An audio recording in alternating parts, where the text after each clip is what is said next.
Hello, and welcome to this Photoshop stream where we don't have any idea what to do.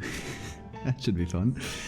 Hey everybody, Laura, Hannah, Agent, Alvaro, Alvaro, I'll just say it in Spanish, Than, everybody. How are you guys doing? Whoa, is this real? Enoch real. How you doing, mate? So, we have a blank slate. That should be fun. I was very busy today and I didn't have time to come up with anything for the prompt. So what I'll have is literally just a few images of black holes. There we go. Soy de España, sí, Álvaro. Hey, good day. Enoch, go drink some water. Right now.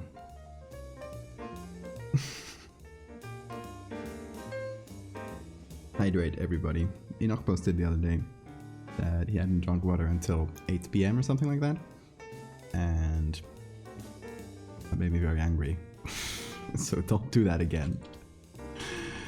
Rounder, time for photo slop. Exactly, that's what we're doing today.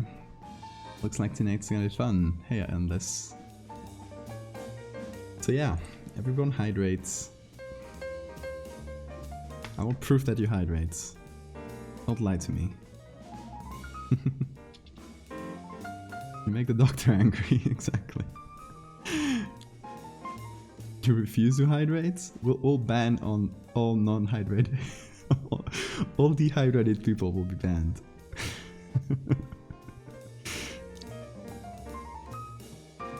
Hey Tim, how are you doing? So, okay. We'll just stay on Facecam for a little bit, because I don't have a lot to show for now. We have to figure out like what we're gonna do before actually starting it. So like what background we'll put this black hole in if we put it on a background. So we need to figure that part out. One time I got dehydrated and passed out in a Chuck E. Cheese. That's all around rounder lore for today. I love the rounder lore. We can actually we're gonna start. In case you guys missed my last post, I'm posting very frequently these days, so I would blame you for that. We'll review some of my favorite e-Remember posts that I've done so far.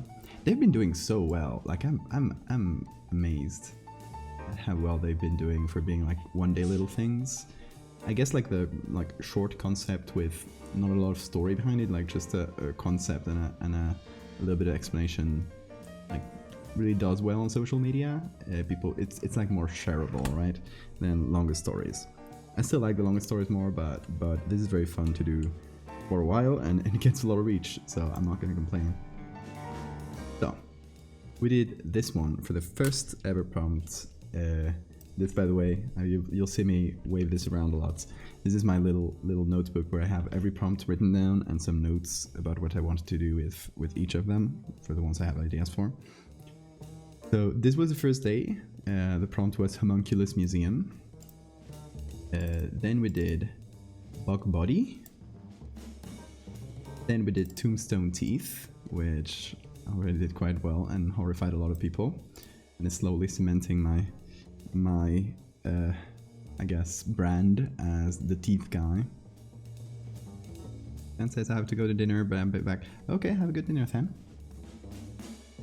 Did a custom quick edit price increase by this America? Okay, I increased it because I'm doing short streams these days, so I feel like it's gotta be higher. Sorry for you, good day. You were the one that always asked for it. You really gotta do e-Remember. Yeah, I'd say like pick a couple prompts and focus on those if you don't have a lot of time. Also, Daijmon, Alomare, and Dear Punk, thank you guys for the follows. So this was for the prompt Tombstone Teeth, and that's what we did. And my interpretation of what I felt like Tombstone Teeth would be. And other ones did we do? we did this one, which was a very fun stream. This one was for the prompt contain Big Bang, and we did a trapped entity that was accidentally summoned in a particle accelerator. Couldn't get out of there, and I don't know, people just started calling it Greg, and it just became a fixture. This one was for the prompt Mandala Anomaly.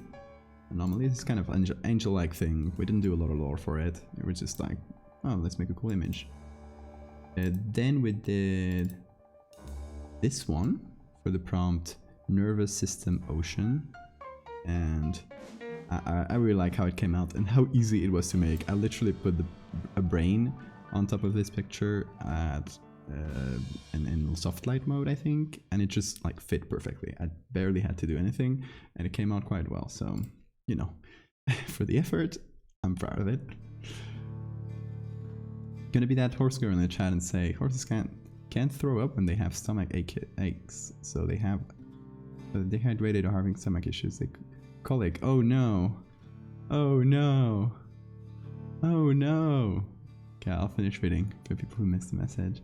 They colic, which is when the large intestine displaces and causes a lot of pain and can lead to a twist. The twist is where the intestine legit twists on itself. Yeah. And can kill the horse, yes, because it can block the arteries, cause necrosis, and necrosis in the gut is pretty much a death sentence if you don't like operate really quick, if you don't like do surgery really quickly and remove the dead parts. Because if you'd have a dead part of your intestine, your immune system can't get to it, and your intestine is full of bacteria that is constantly being controlled and called by your immune system. So if your blood stops getting to any part of your gut, the bacteria in there just go wild, and they'll cause all sorts of infections, get in your blood, and kill you very quick. Yeah. So don't let the intestines die. Cursed facts of the day, guys. Thank you, Hannah, for bringing it up.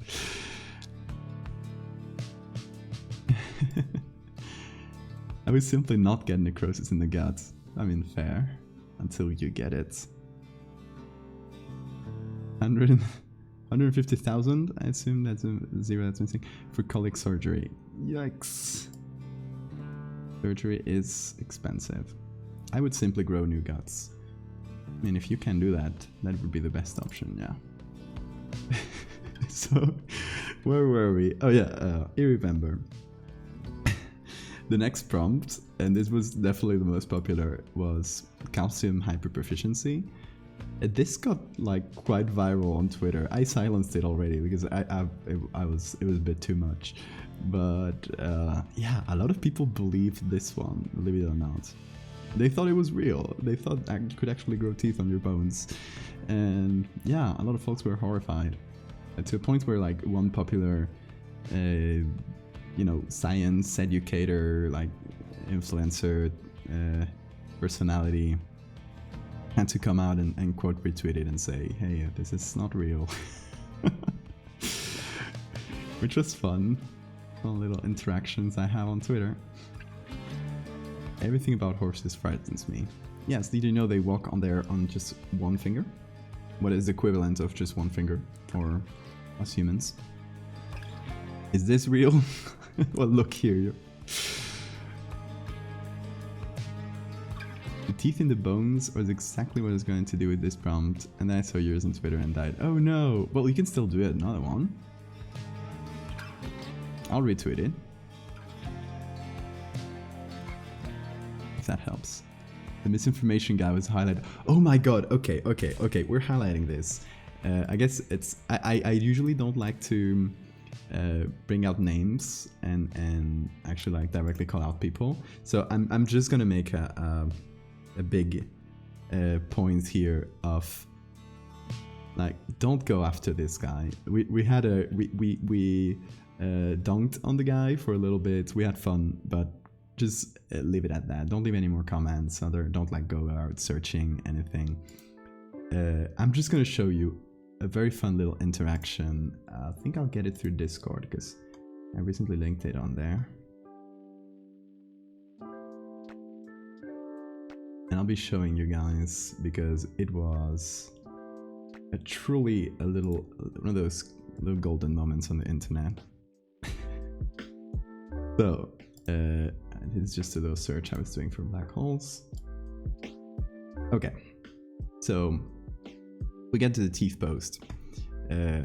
Somebody like checkmark retweets it, and this guy replies. Okay, so this guy didn't only reply to this tweet. He replied to my main tweet. He replied to a bunch of other quote retweets, just saying, and I'm just gonna search it out here. Stop posting. This was the first one, okay?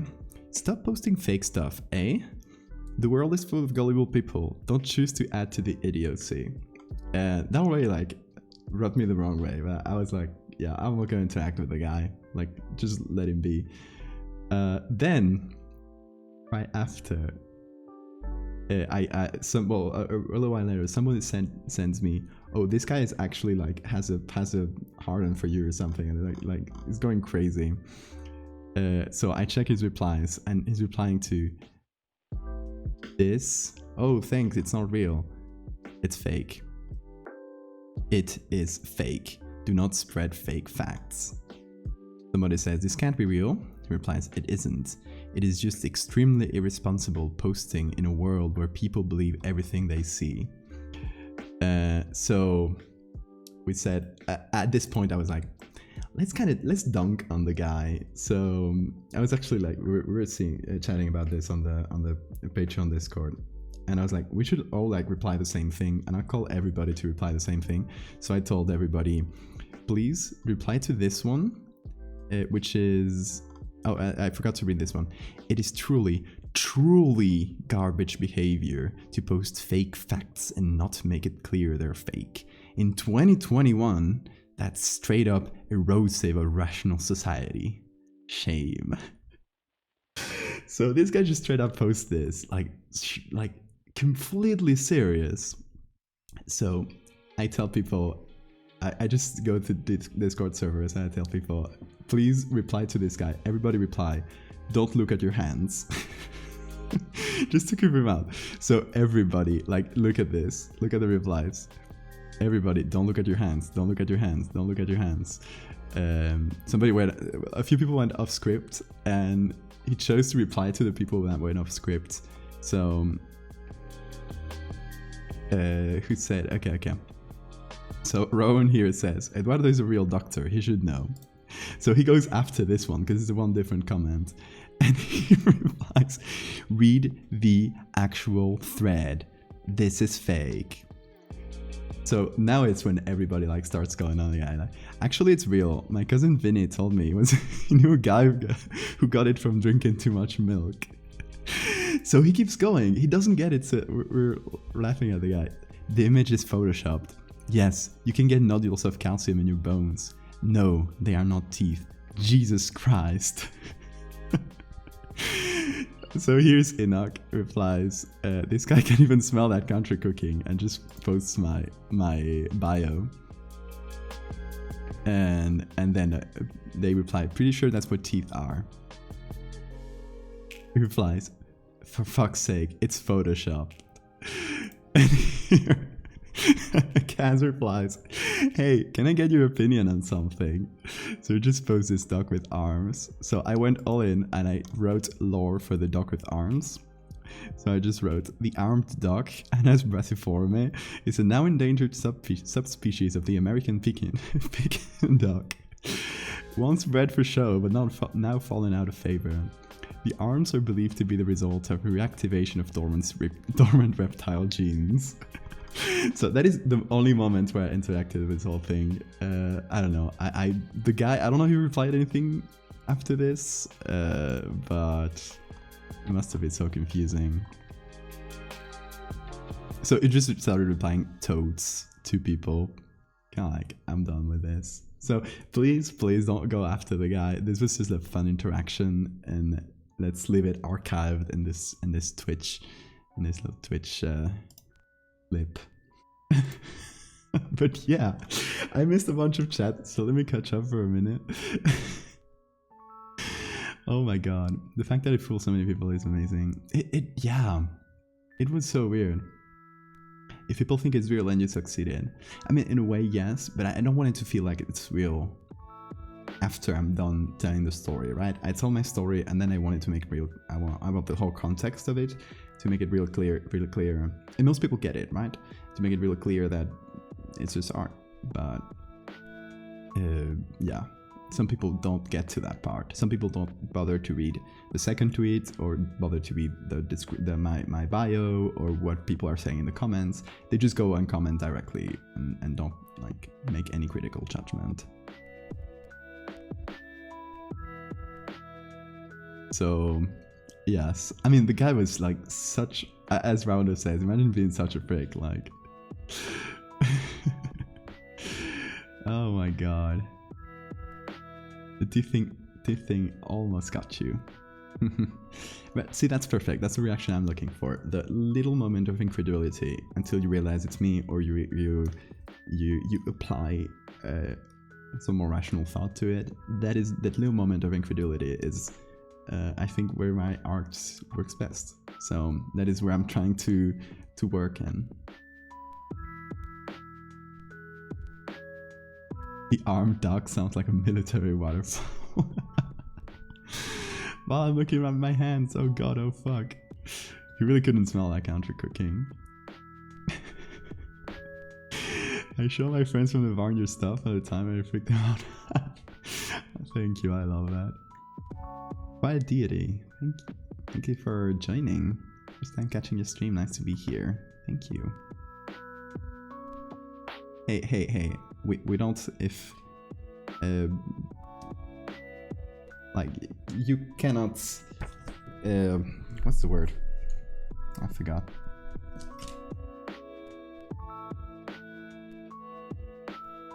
That's the word. Simp. You cannot simp on this chat. I'll just have you know. Well, welcome though. I am a bug man. It is just a VTuber avatar. You don't see it. Yeah, Heartful Maya, Morgana, Playcross, Balawolf, Quiet Deity, everybody. Thank you for joining.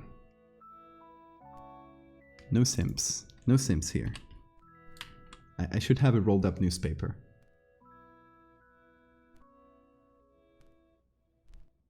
Bye, Puppet. I open the stream and the first thing I hear is something about simps. Yes, I'm just mentioning my no simps policy. Space Hamster, meanwhile you, everybody, welcome.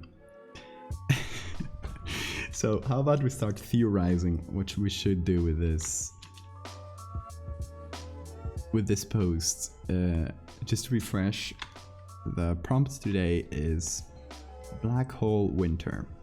So we need to make something with black hole or something inspired by that, right? We don't have to be literal about it, but we need to work the prompt in a way. Limpus, thank you for the follow.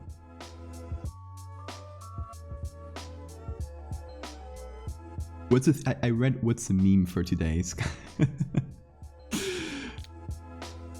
It's a theme that exactly that, black hole winter. So it's the prompt, the full prompt is black hole winter parenthesis 5025 plus. I have no idea what that could mean. We could interpret it in some way. We could just leave it conveniently out. Black hole that inspires winter by destruction of the sun. Yes, so that is my first, like, that is what my mind went to straight when I thought about black hole winter. Like, what if the sun like just imploded into black hole and we had just a few final years until we eventually orbit into the event horizon, in which you literally have no light, so it always looks like night and it's always cold as hell. So, or it doesn't have to look like night actually. The black hole is pretty bright, so it could be something like that.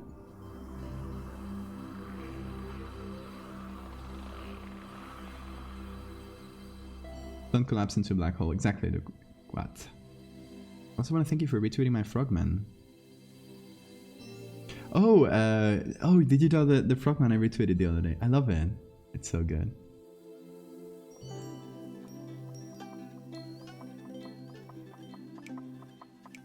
Are these Redis prompts? Exactly. We have if you do irrevember in chat, you have a link to the prompts. If you guys want to participate or just want to like follow irrevember in any way, you can check the prompt list there. And if you go to the Discord, Reda and I are organizing a little thing on the Discord where everybody can post their irrevember arts and discuss what they're gonna do. And the idea is to, well, make it into a little competition, like for nothing special, just for bragging rights, right? But there's a little voting system, and the idea is to encourage people to collaborate a lot as well. So anybody can just pair up or group up and work on a single prompt among different people, so everybody can pitch in and add their expertise. So if you do visual art, maybe you can pair up with a writer and do something together, that kind of thing. So just feel free to drop into the Discord and discuss your ideas there and say like, hey, can anybody do some writing for this? For example, if you guys want. I just think it's fun. It's a fun little way to cooperate on something, make it into more of a community thing. Black hole siphoning off the sun. Okay, so that's interesting. I like that.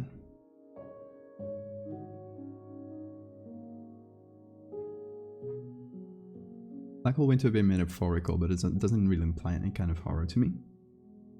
Yeah, that's fair. A super eclipse? Still, we need a... This is something that feels like it could be a great prompt for writing. But not as much on the visual side, I feel.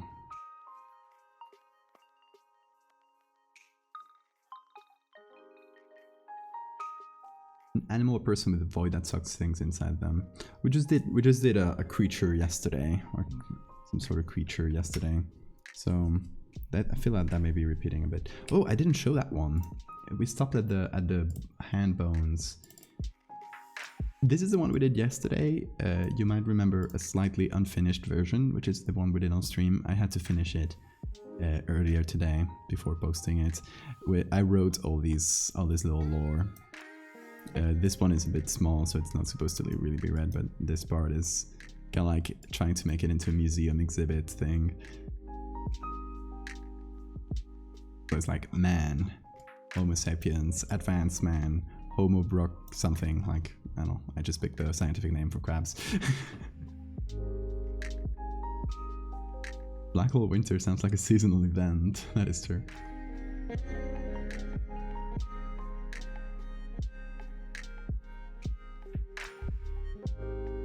I like the wolf that eats the world. I like that.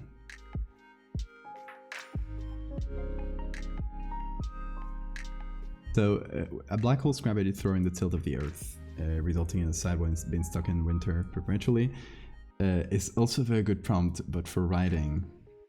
Like, I don't know how, like, visually representing that would be a bit hard. So this one I made yesterday, and the idea, the prompt was a rapid evolution echo chamber. So it eventually mutated into, let's make a crab person, because if you know about carcinization, it's it's a biological thing where a bunch of crustaceans independently decided to turn into crabs because it's like a very efficient shape, I guess. But if you, what we know as crabs is actually just several, like 8 or 9 completely separate families of crustaceans that just happen to look very similar and fill the same niche. So they call that carcinization, and it's that idea that a lot of different crustaceans convergently evolved into the same shape. And the meme behind it is that, you know, it's like kind of like evolution will eventually lead you to being a crab, right? It's like a force of evolution that eventually pushes you into crab. So we figured out, let's do that to a human. Let's turn a human into a crab. And what we did, it was very fun. Originally, this was a monkey gorilla skeleton, which was a bit of a better like starting point. So the idea was to, without really breaking too much the body structure of a mammal, what if we also convergently evolved into crabs, right? So we don't like grow exoskeletons because we cannot grow exoskeletons, but our shape turns crab-like. We don't grow extra limbs either because that's not something vertebrates can do. So we just have to adapt our 4 limbs into maybe more of a tripod structure and 1 claw. And then this one was, well, maybe more of a reach, but the idea was that the claw is just very specialized fingernails that just turn into this. So this would be a very fat and short finger, and here right behind would be another fat and short finger, and the others would just be tiny or disappear. So it's actually just 2 fingers with a very a very fat fingernail. Kind of like horn, I guess. So that's what we came up with for human carcinization.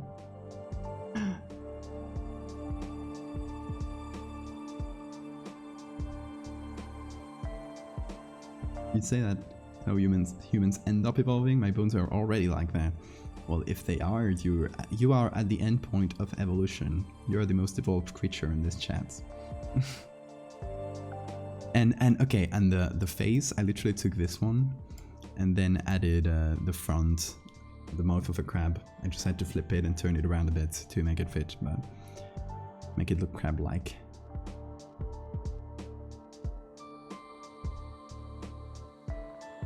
We cannot grow exoskeletons. Speak for yourselves.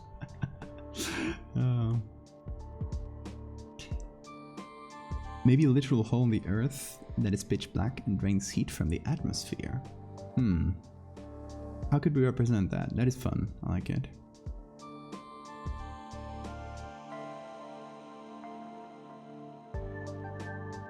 Exactly. I like to do that a lot, Gold. It's instead of directly presenting you with something horrible, I present you with something that has gone through a filter, right? So, for example, in the case of this, I'm not showing you directly a hand that is growing teeth. I'm showing you an X-ray of it. And I think that's why these images have been very effective and have worked really well and people are loving them. It's because the image itself is not the point, it's what it inspires you to think, right? It's you see the X-ray and it immediately makes you think like, how would this look like in real life? So it's both more efficient on my side because I don't have to create the whole thing, I just have to hint that it exists, and it's also more effective from I think from a like storytelling perspective. It makes people wonder, and in this case, instead of showing directly a creature, I'm just showing you the skeleton, and you have to figure out like what this looked like in real life. Actually, I did this on Twitter.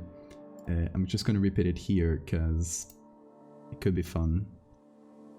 So let me just go to my Twitter. I wrote a little bit of extra lore for the crabman, and I'm just going to read it out to you guys. So some fun extra lore. The shell is just a modified spine that is fused all the way up to the skull. The claws, as I just explained, are just extremely modified fingernails from 2 fingers, while the other ones are non-functional. And they just have 1 claw because they need at least 3 limbs to keep balance, because they can't grow extra limbs, being vertebrates. And more non-skeleton facts that don't show up here is that they wouldn't have a shell, because again, no exoskeleton, but they would have, most likely, a very tough skin, like plates. I thought of armadillos, because what armadillos have is not really it's just like really, really thick leather or a skin that kind of makes little plates, right? But it's just skin, like ours. And since they lost all neck mobility, because their head is pushed into the torso, their eyes would protrude like little stems, just like real crabs. I don't know how that would work biologically, but I just thought the idea was very funny. So I put it out there that if anybody wants to depict this, like what they imagine this might have looked like in real life, I would love to see it. There's no like pressure or anything. I'm just like putting that idea out there because I want to see crabmen that look really, really creepy. Hey, Midnight, coming in with a raid. How you doing? Hope your stream was good. We're showing what we did yesterday. Our horrible crabman. That's why I love this type of arts, and it's also, yeah, it works very well in Trevor's work as well. Like, he rarely depicts something clearly, so you have to imagine it. And your imagination is often not, I've talked about this with Trevor, your imagination is much scarier than anything I can draw or you can draw. It works like that, right? It's the basis of horror. The most horrible thing is the unknown. So leaving a lot to imagination is just perfect. Okay, Rounder says, maybe like 50 feet in diameter, just perfectly white snow crushed by gravity into something incredibly dense falls. Snowflakes drifting down to the surface. Ship's bow being pulled. Some sort of gravity well. I like that. And we're talking about the prompt for today, for the new folks arriving. Today, this whole month I'm doing a daily thing where I'm streaming every day and following this prompt list, which is where this, for example, came from, and all the things I've been showing today. And today's prompts is kind of like stumping me. Like, I don't have any good ideas for it. That's why I'm like, we're chatting here. We're just trying to come up with stuff. So the prompt is Black Hole Winter, which is a great prompt. I love it. I just don't have like any good visual way of explaining it. I can think of a lot of writing things.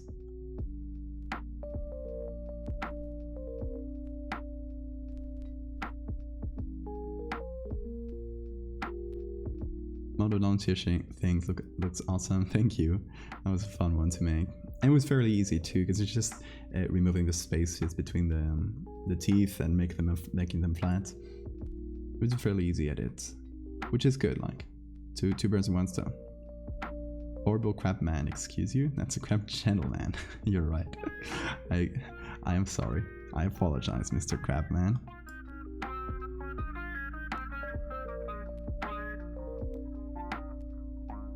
You say that, but the unitooth image left nothing to the imagination. But it does, though, because you immediately start thinking, and I'm just gonna pull it up for context here.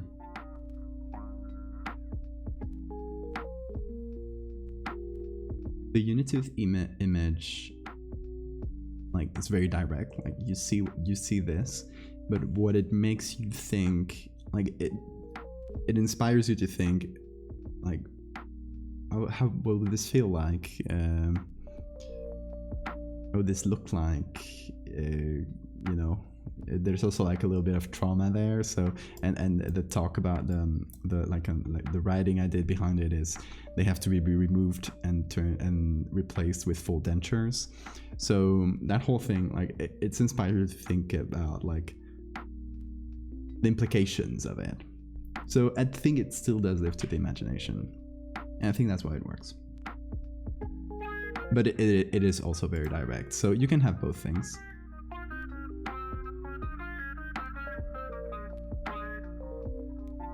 You see the only real photo there is a black hole. Yes, I actually have it somewhere here. This is the first real image taken from a black hole. It's fantastic. Voice is very good to draw to, thank you. Hey Marina, are you still traveling? I'm looking on from a hill. I doubt my roof is gonna be any good.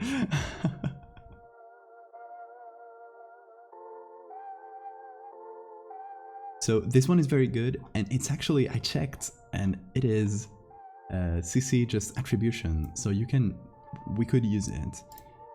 But it's such a blurry picture, and that's the implication, right? It's so far away, this black hole, that, and at the end of the day, you'll just get this blurry picture.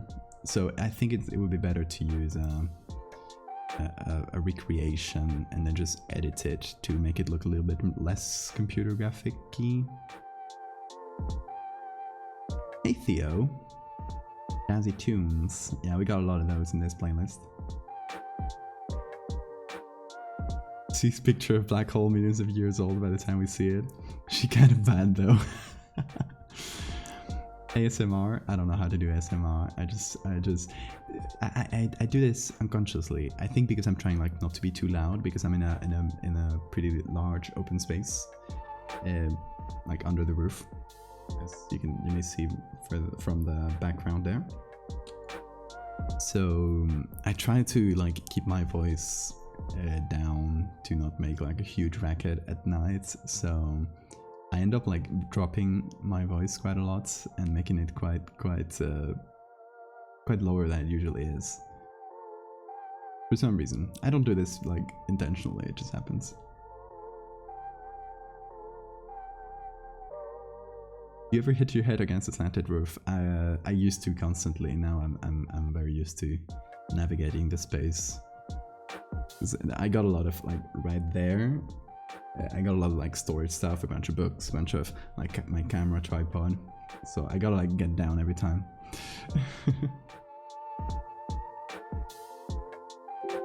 Hey, thank you, Papilio Macau. But I don't know how to pronounce that. You'll have to excuse me. Thank you for the Prime sub.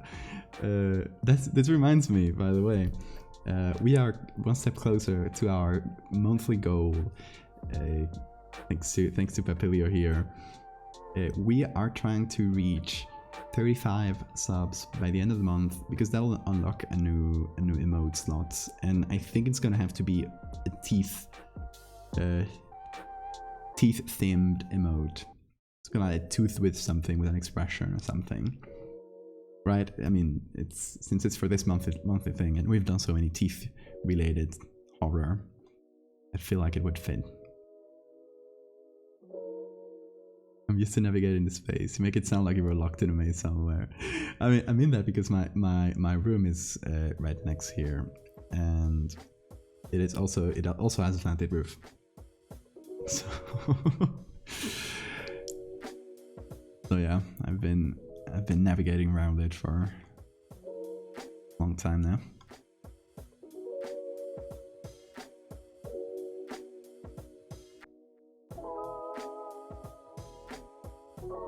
This would be like a black hole from very, very far away, which is fun, but I kind of like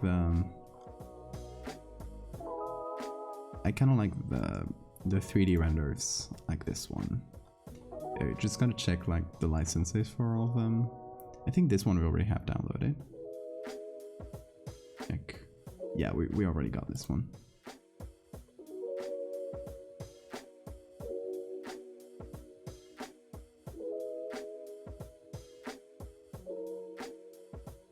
This is a vibe stream for now. Yeah, we are just chatting a bunch, but it's fun.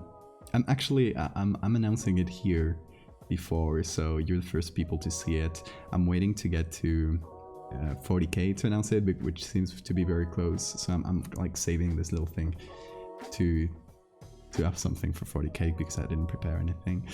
But I'm working on setting up a different type of stream, which I hopefully will start sometime next month, which will happen here as well. But it's gonna be a little podcast-like thing where we just I did a little animation thing for it, so let me show you. So I'm calling it House of Horrors, and it's just a podcast or like talk show, I guess, about horror with different artists that you probably know and love. I made this little graphic thing intro for it. I'm gonna try to get a little music stinger as well. And yes, I'm gonna invite my friends and just artists I love from all walks of different, like many different things. Like I discussed with Theo before, we should do like maybe one stream focused on folklore and horror, and we could bring people from different parts of the world to talk about like how like their local creatures and just learn about them, or we could talk to like different artists about how they do their things. So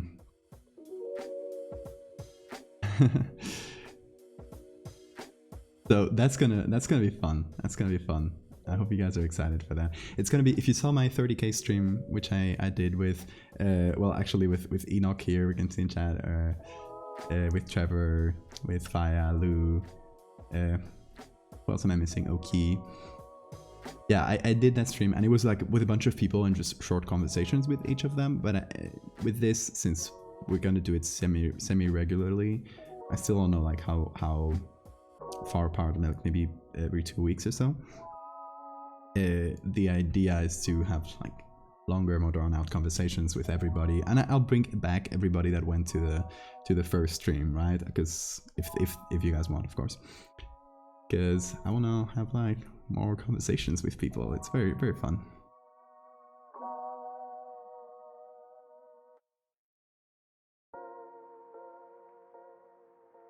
Bring on Han and you, of course. Bring in all my friends. It's just an excuse to talk with my friends.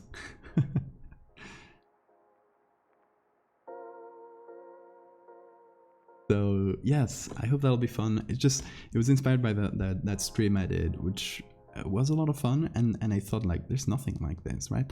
We have this little community on Twitter and on social media for just horror artists and people who enjoy that kind of stuff. And I don't know, maybe we can give it an outlet into the world of some kind. I don't know, maybe that's just very philosophic, but it's just gonna be a fun, different type of stream that we'll have on here. It's gonna be fun. I'll probably like cut up the VODs, put them on YouTube as well, make it into a little thing. And I thought like, if I'm doing this and I want to do it well, I should do like a little bit of branding. I should give it a name. I should give it a little logo, make a little like intro animation. So I already worked on part of that. It's just a version of the logo. I also have this one, like VHS case themed. Of course, a lot of the themes and logos and stuff. This you might notice it's very inspired by title sequences or title cards from old 1950s horror movies. This is specifically, this one is themed after The Thing, the original movie The Thing from, I think, The Thing from Outer Space. But yeah. And the other one, the VHS one, is obviously the more horror, like 80s corny horror movies. So we'll have a lot of themes from that in the branding and stuff. It's fun. I'm having a lot of fun thinking about this, and I got a little list of people I want to bring in here. That already some of them have told me like I will like to. So I need to actually start setting up specific dates and say, hey, do you want to come over like this Sunday? Yeah, Twilight Zone, that kind of logo with black and white and the dramatic lighting. Rounder House of Horror. I'm stealing the house branding from you, Rounder. Hey, I should bring you in, Rounder, and maybe Cactus as well. Like bring in a couple SCP authors to talk about SCP and what it is and what it like a bunch of things like that. It's gonna be fun, right? Like there's so many things. There are so many things to talk about. Yeah, just a little talk show. We just conversations and maybe like playing games together or doing little art challenges. I don't know. We can figure that out. Making me share a room with Cactus, diabolical. I mean, or any SCP author of your choosing. I will let you choose that for me. Okay, I like this one the most. What if for now we just try to put this on the background and see where we go from there?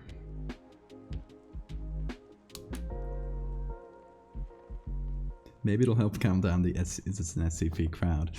True. I mean, to be fair, the people that'll watch that will probably not be the same kids that comments except is this SCP. Because I assume most of them are kids, right? Who, it's like that tweet of like, guy who's only seen Boss Baby after seeing his second movie ever. Well, this is a lot like Boss Baby, right?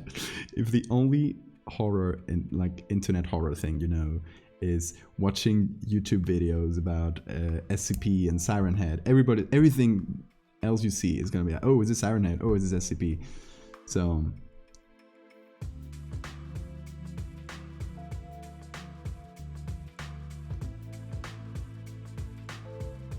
have Sridis on Sridis on as a special correspondent.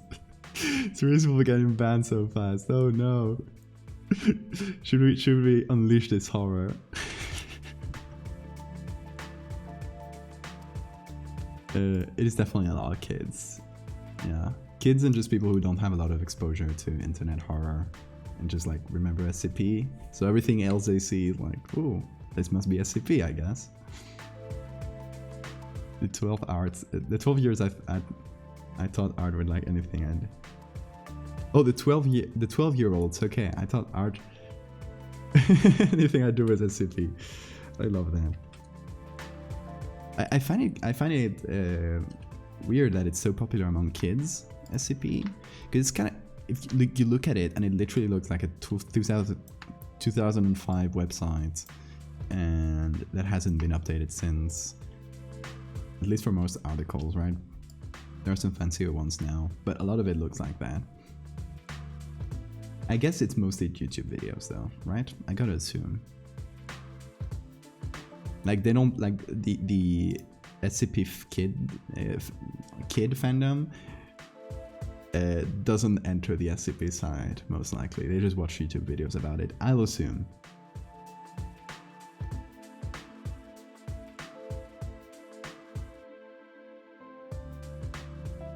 I love SCPs, but every time people bring those comments, I tremble. Yeah, right. I like a lot of SCPs as well. Like you can notice my brand or my whole thing is a lot like SCP in many ways because I don't even read that many of them lately. But as a kid or as a teenager, I used to love it and love this whole side of the internet of creepypasta. So. I don't know, SCP was one of these things that kind of, I think my brain absorbed it in some way that it's now seeping out into all I do. The old website Absolute Valve? Maybe.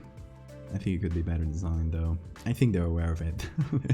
They're kind of stuck in this old design because they were working with a very bad kind of like wiki site. So they're working on migrating it. So then hopefully they'll be able to change it for the better. So just looking for landscapes and seeing where we can put our black hole.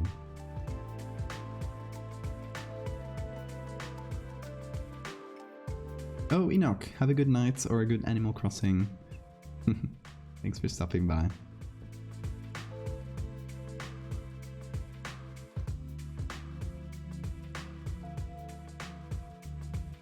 Twilight Zone, Hitchcock. I've never watched Twilight Zone.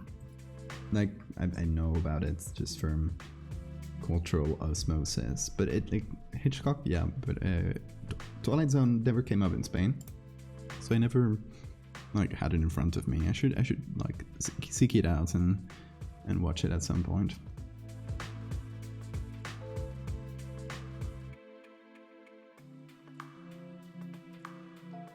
This looks like a ritual. It's pretty cool. The picture is not amazing, but I like the place.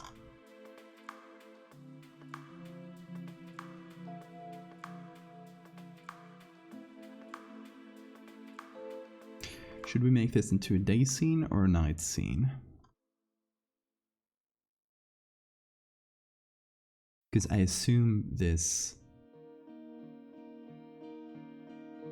black hole is actually very bright, right? It would be as bright as the sun.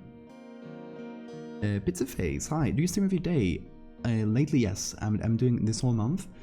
I'm gonna stream pretty much every day. Obviously, I can't promise because there's some days where I'm just not gonna be here. It's a whole month, and I don't have it so planned ahead. So, except for some days, I'm gonna be streaming every day this month. highly recommend classic Twilight Zone. Some real gems there. Yeah, it's a I need to watch it. It really seems fun. Medical horror. Google references get nauseous. Stop doing medical horror. Come on. You can do it. You can push through that. Date scene feels more ominous. I like this because it's already drawing your eyes to the center, right? I think it's my favorite.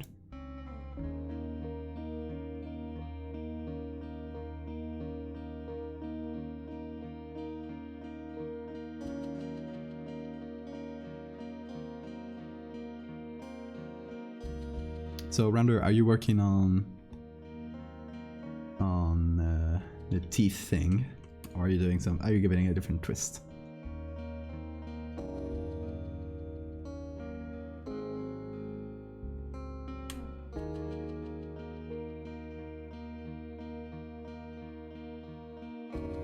So what I would do is use one of these layer modes.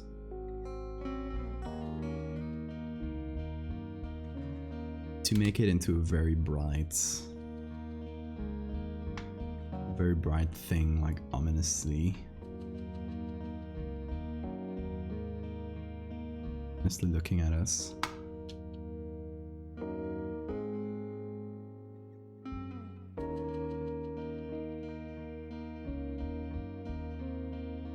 Which channel was the one that could have the thread for picture searching? Maybe Sacrificial Altar, yeah. Be a good place.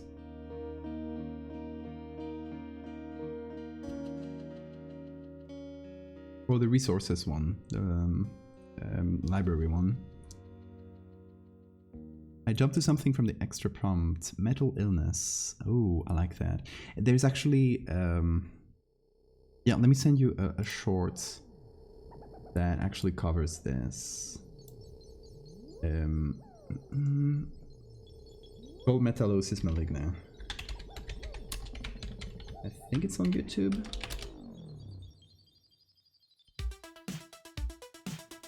Yeah.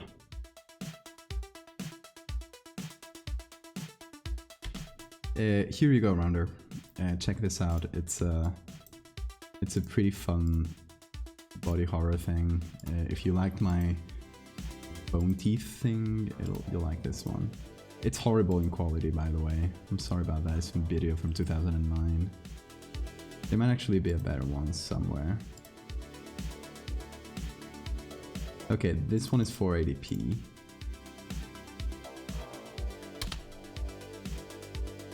It should be slightly better. And there might be a better one out there if you look for Metallosis Maligna. It apparently is free on YouTube.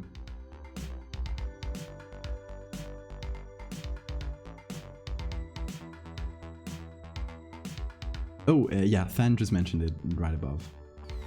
That answers your question, exactly.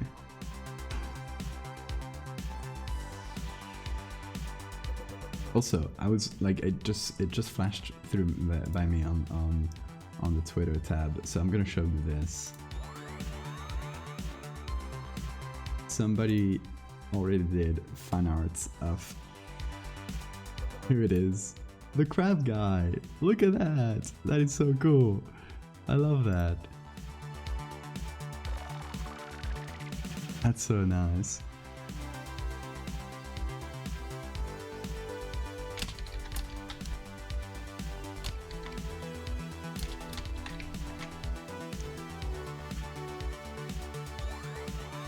Yeah, that was fast. Oh, that's the second one actually that I know of. Well, that's just a South Park thing, I think. This one was also sent to me. I thought it was like cool as guys, as an intermediary phase, like somewhere in between the human and the crabman. It's still like bipedal. You can still see like some of the fingers out there. It's also very cool. The Homo Crabian. Let's see if there's any. No, those are the two we got. That's fantastic. I love it. We love the Crabman.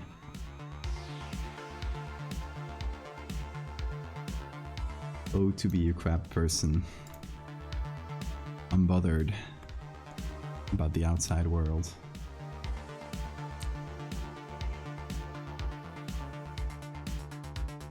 Yeah, really quick fan art. I love it. Anybody wants to make crab fan art, I will save it forever. Let's make a little selection here. Channel. Let's do.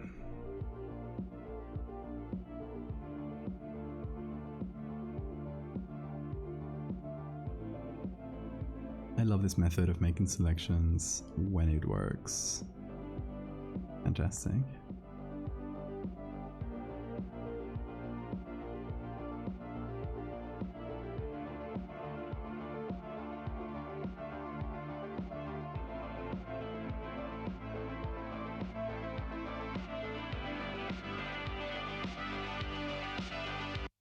Okay. So now I'm just gonna fix up some of the areas manually.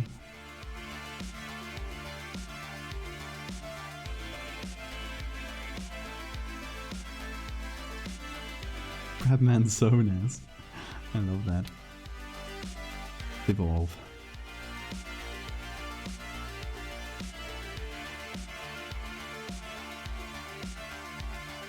Yeah, focus on the commissions. That's the important part.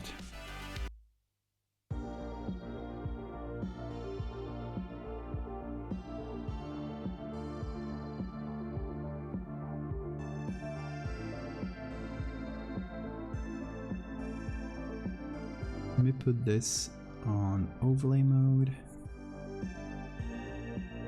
We can kind of go over the edge.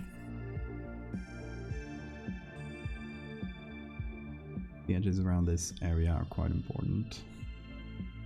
Just finish them a bit, and now we have a perfect selection of this. Look at that. I love this method of selection when it works.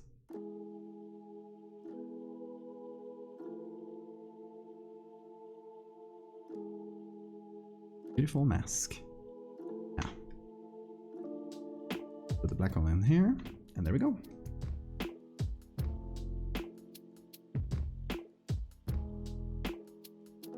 Can't avoid jamming to these songs. Yeah. It's a fun playlist. I literally listen to it out of stream as well.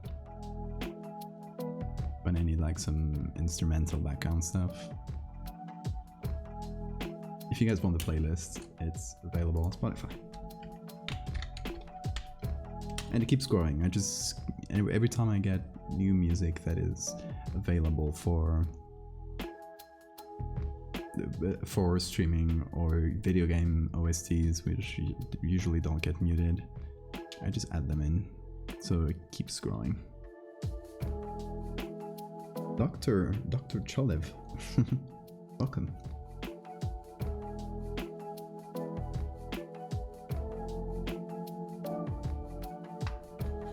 See, you know, my problem with this is that it feels like something a Photoshop guy from Instagram that sells NFTs would make. More than horror. You know, the kind of Photoshop guy that just photoshops a moon onto a landscape and calls it a day. Sorry if I come off as evil, but I have a lot of frustrations against that type of art. I used to do something similar, right? I used to do surreal stuff, and you know, if you need to like work within a community in a social media site, I was so tired of seeing those posts. Because they were my peers at the end of the day, right? They were the people who did the same thing as me, and you gotta like network and stuff, and I don't know. It was one of the main reasons I switched to horror. It was like that whole community on Instagram. Spill the tea. Should I spill the tea? Oh my god. I love spelling the T. But I love punks. I could show you a million examples, but I hate pointing fingers at people. And especially like other artists who are just doing their own thing, and like me not loving it doesn't remove anything from their work or their achievement. So I don't like doing that. But I can show you some examples of the kind of thing I hate. Oh, remind me to save. Thank you, because I don't think I've saved yet. Also, hi JJ. Teach me a word in Spanish. Okay, so black hole would be agujero negro. Agujero is hole, and negro is black. Don't get it twisted with the English version of that word. Oh, that's a mosquito in front of my face. Get out. This looks like a background I have my Chromebook back on middle school. In the positive way possible. That is fair. I just remembered you scaring turfs, that was fun. Red has been created, oh yeah.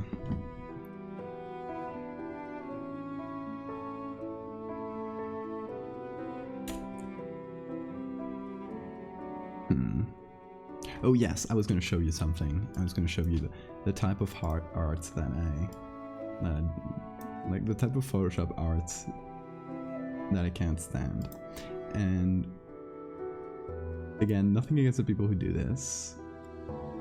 It's a personal thing. And the fact that if you go to Instagram and search for Photoshop things, it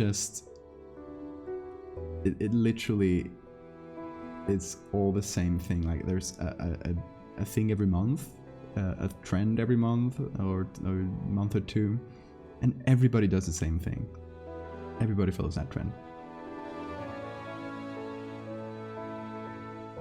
So let me find, because I think I did like a parody version of one of their typical things a little while ago, and I don't know where I put it. Because I save every edit I do, even if it's done once.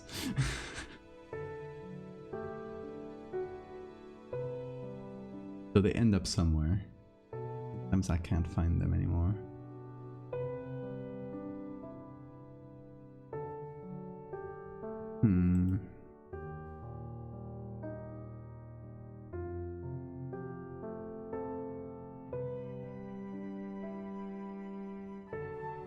I don't know where it went, but it's basically, you might have seen these pictures online. It is a picture of a phone, or in the foreground is someone holding a phone, and there's a background, maybe a train coming towards you, and the phone is like right in the middle, and it looks like the train is coming through the phone, right? So it's like that perspective trick. I have seen that exact same edit so many times, like I don't know, hundreds, maybe I think it's in the hundreds of that exact same thing. The first person who did it, great, very creative, very cool. The thousandth person to do it, it's like, please stop. I know how to mask a train as well. Please stop. Cosmically sized parrot. Also, yeah, my day is doing great. I'm just complaining a bit. It's fun. And the other gripe I have with that kind of surreal Photoshop side of things is the moons. The moons is... Hold on. Maybe, okay, I'll put up the browser. I won't pick out any specific accounts, but we'll try and Google like Photoshop moon.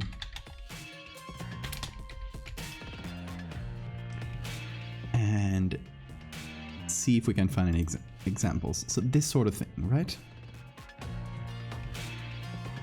This sort of thing, like just moon and make it big. There are so many moon edits. It is ridiculous. Like, I'm just looking at the related section here. Like this. Or big planets. It doesn't have to be a moon, right? Just a big planet somewhere in the background. Of course, there's tutorials on YouTube, which I think is where most of these come from. They just follow a tutorial on YouTube. But it is very overdone. Just moon edits. Just put the moon somewhere. And you know, I'll blast Eric Johansson too, because he started doing NFTs, so fuck him. I used to love his art. It's probably my favorite surreal Photoshop guy. And I mean, he's still great. His art is still great, but I don't know if he kept doing it, but yeah, NFTs, there he goes. Very unfortunate, because I used to love his stuff and it was one of my main inspirations, but... And that's again one of my gripes with this community, this like surreal Photoshop community, is they all started doing NFTs, like pretty much without exception. So, bye bye. Fernando, thank you for the follow.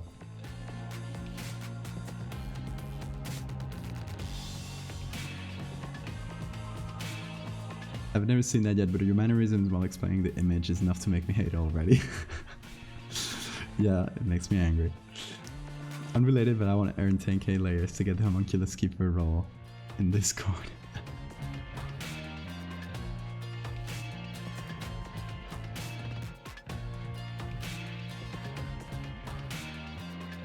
It looks seguro caso. I love that. That's true. Yeah, respect for the guy just died. Yeah, when I started doing NFTs, and he kept on. He was not like, oh, I tried it once, got no money, and stopped. Okay. Let's see if we can find the phone edits, the dreaded phone edits. There they are. This edits. Of course,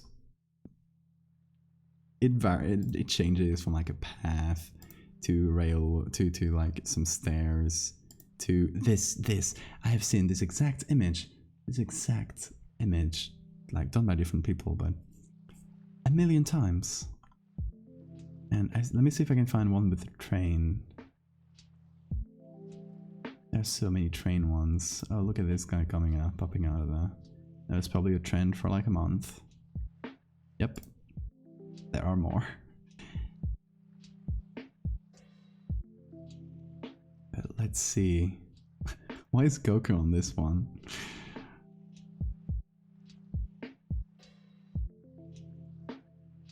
Yeah, things popping out of phones is like a whole thing. A whole thing. They all use the same picture of the phone because they all go to Pixabay to get them. One of the places I go as well, so no hate against that. But they all use the same pictures, which makes it even more samey, right? Because they're all going to the same source, using the same pictures and doing the same things with them. So it's like...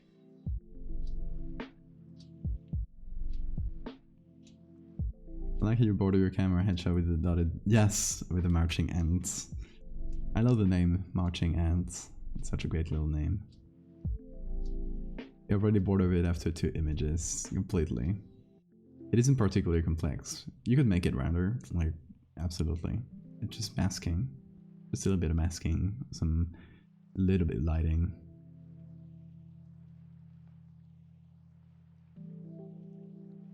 A claw coming out and ripping the phone's whole face off. Here's another one.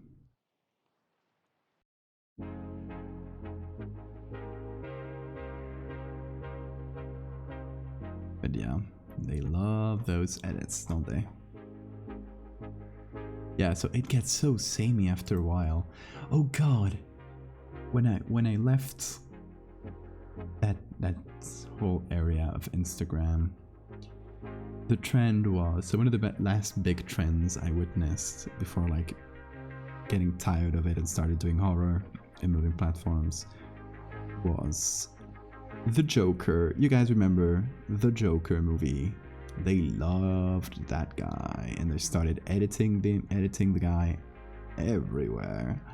And it got to the point where it was like literally the Joker. I'm not gonna be able to find the picture because I probably don't follow the person or never follow the person who did it. But I just vividly remember, I'm gonna try and paint a picture with words. I vividly remember a picture of just some Indian food stand, taken from like the food stand's perspective, right? So it was like a very nice food stand with different little things, all like very pretty picture. And the Joker is there, and it's buying things from the food stand. One can assume it's like well photoshopped into the picture. It's not like a bad job. It was quite well done. But like, why? Why would you just Photoshop the Joker on an Indian food stand? I assume they were Indian, but apart from that, why would you Photoshop the Joker on a food stand? It made no sense. Right, and some of them you saw, like, because they were big fans of the Joker and they thought the movie was gonna kill in the Oscars or something. I remember one of just the Joker holding an Oscar statuette, and like, yeah, I can see your message there. You think the Joker deserves an Oscar. You're very cool. Your whole personality is based around the murderer. But a food stand, why? Like, it got to a point where that trend was so ridiculous that it just like became a parody of itself. That was what was your Joker moment? That was my Joker moment, Theo. Seeing the Joker edited into a food stand and thinking like, that's it for me. That's Instagram for me. Yes, I look so pain explaining all this Instagram lore. You can understand why I got out of there. And one can imagine a world where I kept going on that like in Instagram area of the internet, and like a year or so passed and I was still doing the same thing, and everybody around me was doing NFTs. I can imagine a world where, because I still kept like some friendships from this side of Instagram and stuff, which I occasionally still talk to these people. And I remember one of them talking on Twitter, saying like, "Oh, like, should I do NFTs? This thing looks cool and stuff." And so I messaged him. I was like, "Oh, that was very disappointing to hear that from you." I would like explain it very clearly, and then explain some of the like all the downsides and all the like from like the scam perspective and from the environmental perspective. And he was like, I had no idea, like nobody had told me this. Everybody's jumping into it like a hype train, and it's the first time he heard about any of the environmental stuff, for example. So I can imagine a world in which I was never informed of this. I kept doing my surreal art. I ended up doing NFTs, and I hate that version of myself that could have existed. So thank God I didn't. We do live in a society. We live in a society. Put this in the quote box. Joker chance.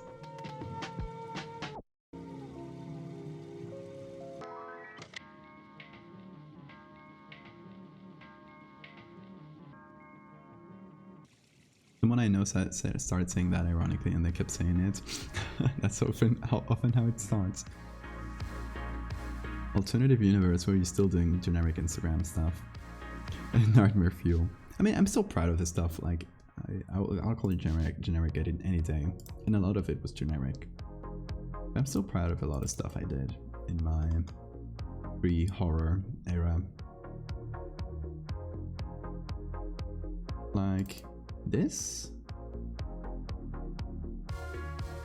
I'm happy with it. It was one of the last things I did before horror too, which you might notice. I worked with portraits for a little bit. I did this eye, which I like as well. I tried to go into more like classic surrealism. I did this one inspired on Magritte, the surreal painter. it was very, very hard and quite fun, to be honest, to do the curtains, building curtains. If Ed had never joined the horror community, I would have never known what we were born from the same vat. Exactly. We would have never met Theo. How sad is that parallel reality?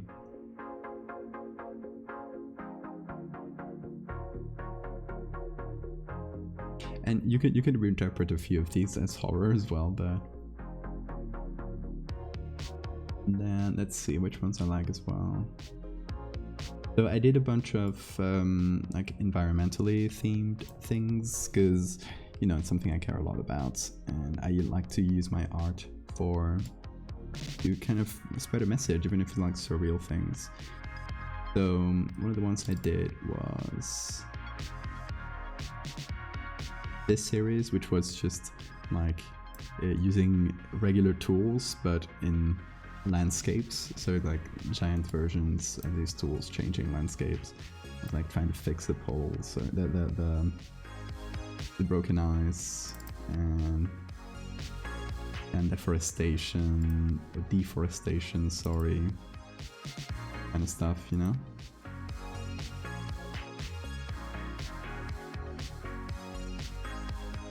And another one I did, I'd like to be a little bit different from that. Like, even when I was doing generic Instagram stuff, I was very aware of the trends and that everybody was doing the same thing, and trying specifically to not do that. One of the ones I had a lot of fun doing, even though it didn't really do very well, but I'm still proud of it, was a series called Modern Gods, which was about ancient gods living in the modern world and just like reimagining what would they be doing in the modern world. It was a fun little series I did. This is Thor as a weather newscaster. This is Horus as a fighter jet pilot, the Egyptian god of the sky and the sun. This is a Celtic goddess of nature, working as a conservation like biologist. This is, of course, Sun Wukong, the Monkey King, one of my favorites, like teaching martial arts. So yeah, that was my furry series. Not all of them were furries, by the way. This is Pele from Hawaiian culture, so I tried to like take it a bit around the world. This is Tezcatlipoca from Aztec culture, which is the god of the night and mirrors. So, and he's made of like obsidian. Very cool one, very cool god. So I made him like, having a nightclub. Valdevia furry arc. Monkey. Yes, but today we reject monkey. We reject monkey. We go to crab. No monkey. Only crab. I'm sorry, we don't go back in evolution, we just go forward. Stop rejecting monkey. Why not monkey and crab? I mean, to be fair, this crab was based on a monkey skeleton. It was literally a gorilla before. Like, you can see the legs are still the gorillas, and the hands, they're working on the knuckles like this.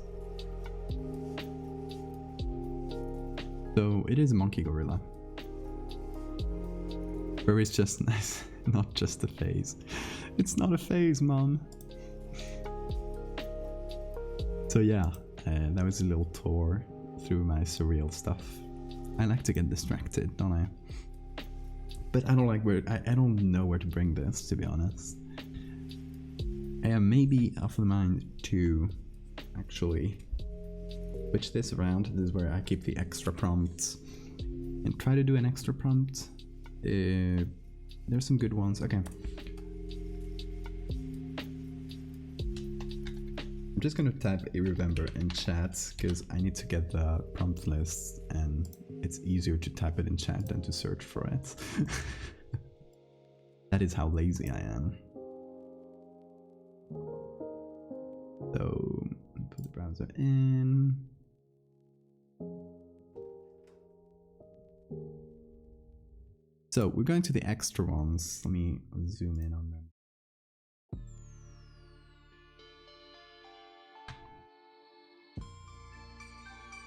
So today we're supposed to be here, Black Hole Winter, right? What if, since this idea is like not really going anywhere for me, and I'm more content about trashing Instagram artists than than actually doing the edit, maybe we could work on any of these. Imagine the crab guy's back pain. There's no back pain. All the bones are fused into one, so there's no pain. It's just a big shell. I was thinking, I'm not making it a weird black hole. Everything could be warping weirdly. Like how to represent that is the problem. Usual.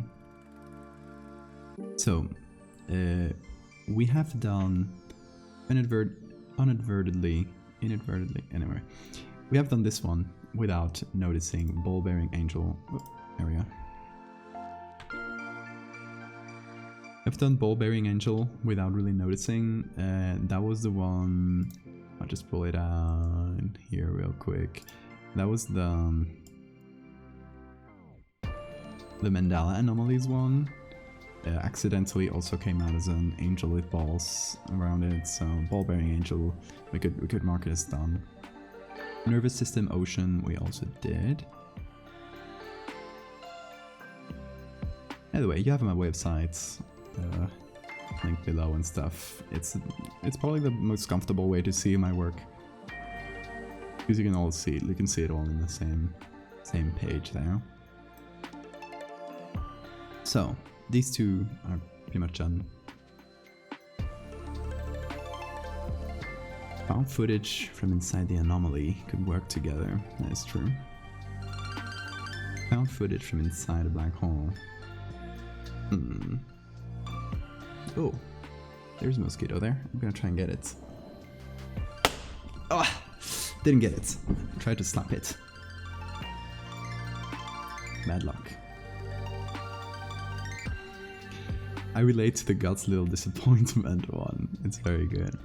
So some of the prompts in the extra section here are just funny ones that can be used to like do a little change of pace from all the serious things. Like, I don't know, Children's Guide to Doxing, The Dangerous Book for Boys, The Soul Mike. I don't know. I assume that's talking about a guy called Mike, even though it's it's not a capital letter, but Worm Off the String, God's Little Disappointment, Bioclone, The Ultimate Killer. These are more just, I don't know, fun prompts, and we might like go to them if we get tired of doing the same tone over and over. That like more serious scientific tone we're taking with this. The way you describe going after the mosquito, and you sound like a lizard or frog. Yeah, I am a mosquito killer. So for some reason, like, as you can see, I'm under the roof here, and here you can see it.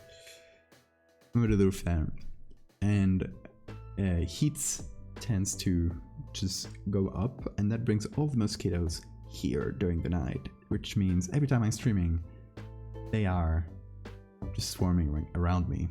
There's always like one or two. It's like, in summer it's much worse, but right now there's probably one. And I believe I killed 3 of them before the stream, so there used to be more. Ooh, get constructive criticism. Let me see. Give me your thoughts, Ulcer Master. Oh, we're doing medical horror. Ooh, that is for the prompt. Oh, where is it? Mental illness, right? So I really like how you did the bumps under the skin. I assume you used a layer with a soft light or overlay.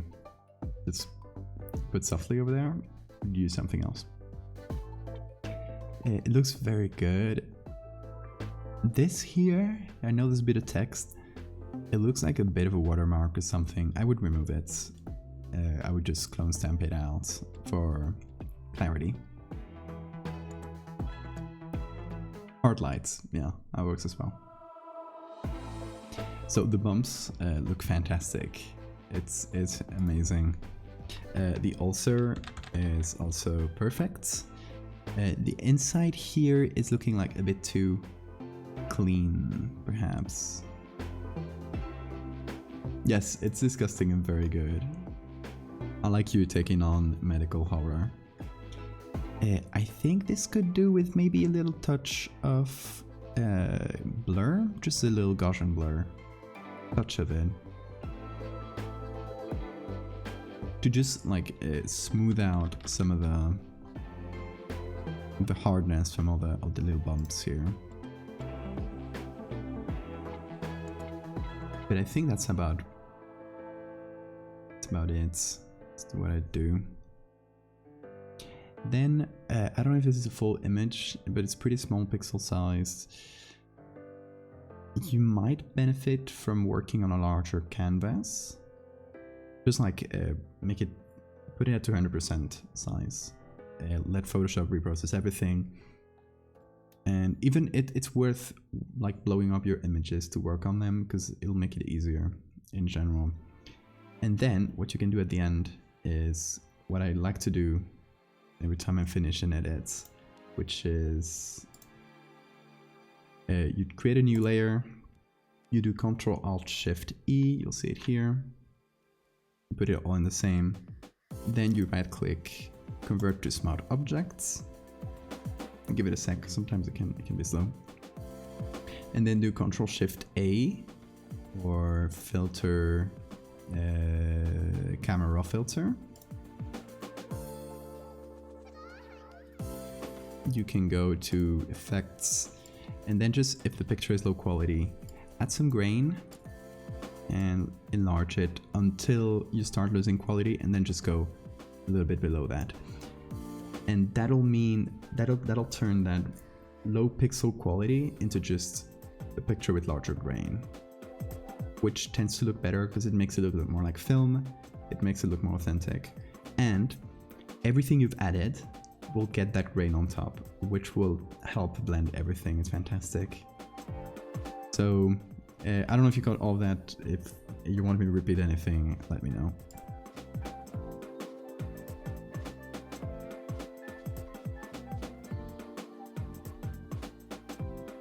Grain is a fantastic tool to blend your images. If you do this, Adobe will be after you, so watch out. That is true. They are watching. They are watching. If they see you using a lot of grain, they will knock at your door. So you better be ready. Let's feast on this forbidden knowledge. I like that.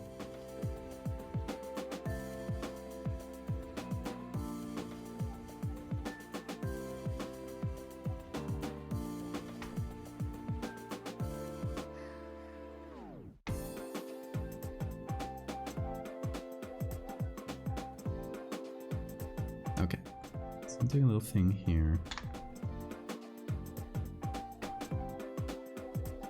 Just like, in case we end up using this one. Why is it not appearing?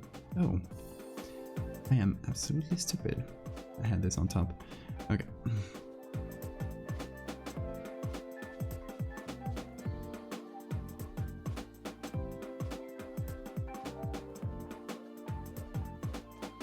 This should be sky already.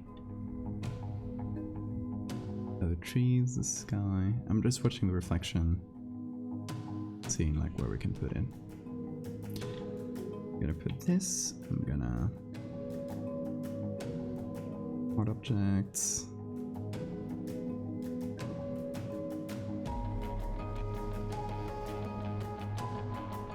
Adobe observes all.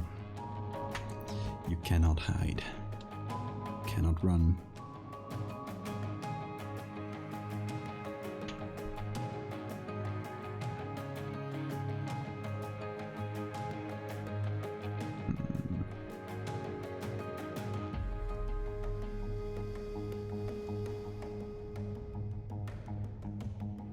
Okay, let me do something. I'll use one of my plugins to make a cool reflection, I hope. So, I'm gonna do this. Selection. Kento73, thank you for the follow.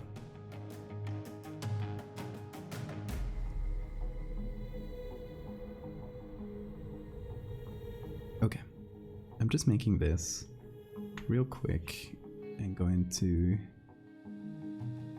one of my plugins called Flood 2. It's free, or it's free to try, and then you just gotta pay like 20 bucks. It's a very good plugin if you want to do reflections. I want to do something like this. Offsets.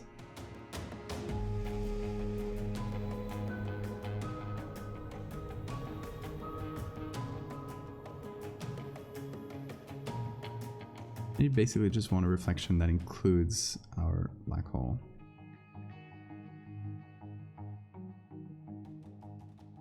So I can add it on top. The music made that sound so intense.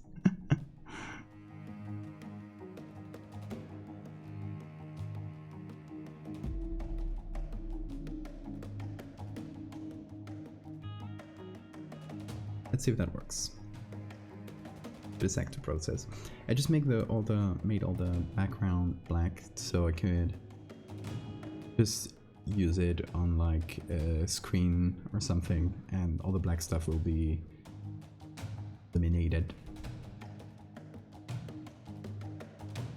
Let's give it a sec. So this takes like 100% of the CPU for a few seconds, so you might see me being choppy. This process is okay. So we add this on like screen perhaps.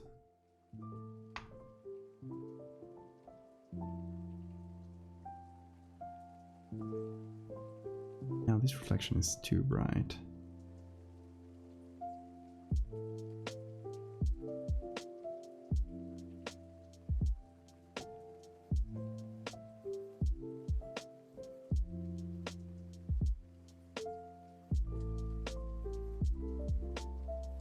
Okay, we need to remove it from this whole area.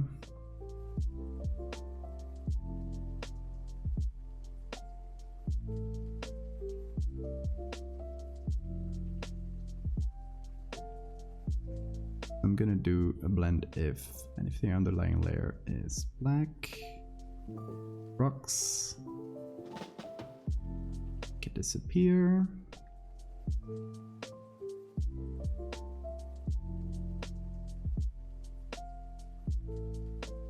That just gave us a wavy and not super clear, but it's there. The black hole is reflected, right?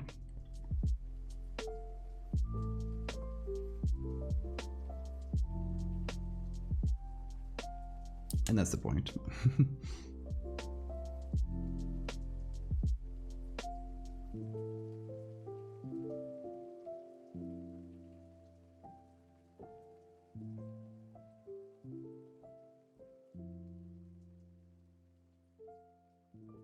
So I still don't even know if I'll use this, but like, let's bring this idea to its limit, right?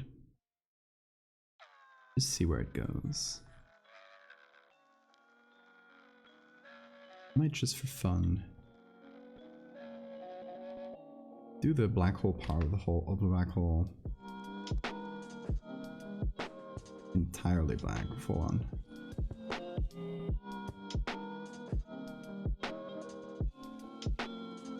Of course, now that interacts weirdly with our layer here because it's on color dodge, where it should probably be on screen. I have no idea what is going on, but since I don't understand Photoshop, cool things happen and go, whoa. Well, I'm glad. I'm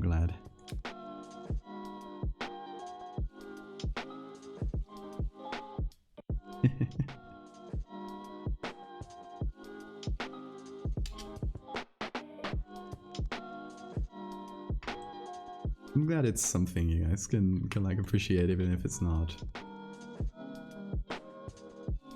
if you're not like familiar with Photoshop or anything.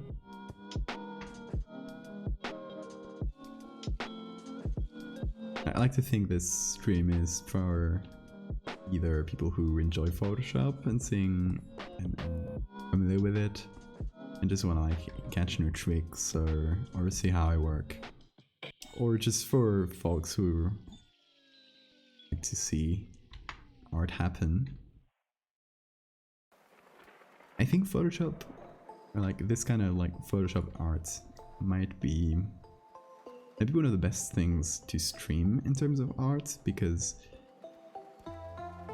as opposed to more traditional stuff or digital art, where it takes like a long time to get from the base sketch to the conclusion, unless you're like a really quick sketcher or something.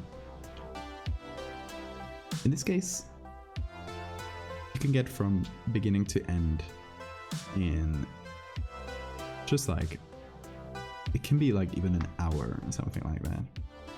It really depends on the edits, but I think you can see the whole process pretty quickly, and that is nice to see. It's always fun to see, right? Just vibe while pretending to understand at least one thing. You don't have to pretend to understand. There's no judgment here.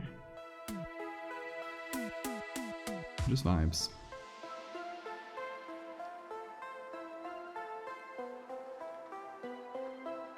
Now it's a bit more ominous, isn't it?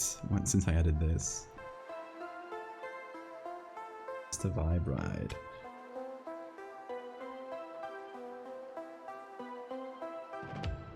Also, it seems like it's been a few days in a row already that Twitch has been recommending my stream in like the dashboard. I guess to just a small amount of people, but still, the fact that it's I saw my stats, like the stream stats they give you yesterday, and it was one of the first times I've ever seen people, like a percentage of people that actually came in from Twitch recommendations. It was very weird. So if you come from Twitch recommendations, raise your hands, raise your claws up.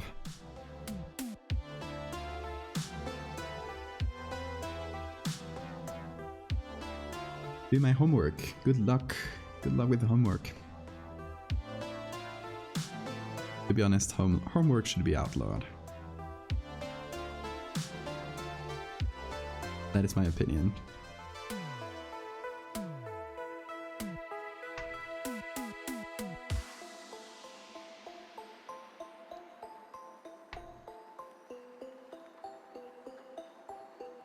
Because I've been streaming non-stop.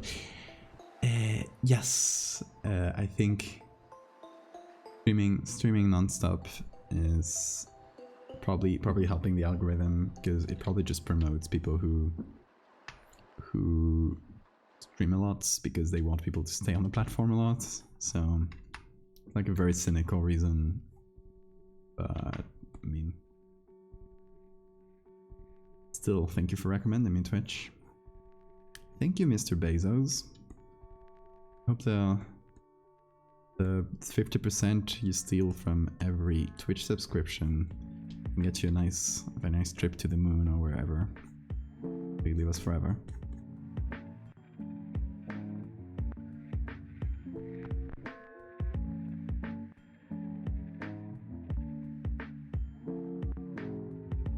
In case I'm preparing homework for other people, we got both sides here. Homework is illegal in this chat. Like, if you are doing your homework while listening to this stream, you are allowed to cheat. No, you are encouraged to cheat.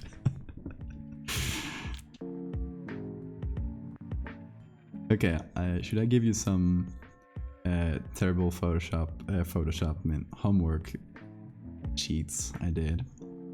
So, if I knew a teacher looked and checked if you were copying from Wikipedia, what I actually did is I just took a random language from the Wikipedia page, like Hungarian or something that looked like it had a different structure to the document, to the article, So I went to Hungarian Wikipedia for the thing I wanted. I pasted it on Google Translate, and then I just made it sound like fixed all the mistakes to make it sound like regular speech or like regular text again. And that's it. I was horrible. I got good grades, but I was not. I didn't like playing by the rules. Abolish homework, for real. Homework is the worst.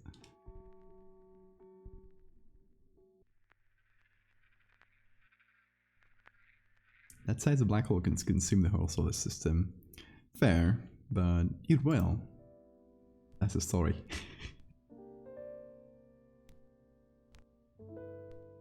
My teacher self is screeching. I am sorry. I'm exposing the terrible tricks I used to do. At the end of the day, you still worked because you were still translating or like fixing up that text that was badly translated, because it's Google Translate at the end of the day. Google Translate in like 2010. So you were still working, but it removed some brain power from it, so it still took time. But you know. And you felt like the smartest person ever for doing it, so that's another point. It's very PogChamp of you to do that. You know, I was very busy playing Spore. I really liked Spore when I was like a kid, early teenager. And too much homework, you don't have enough time to create cool creatures. And if I didn't play Spore as a kid, I probably wouldn't be here. So what was the best formation? Doing homework or playing Spore? Think about it.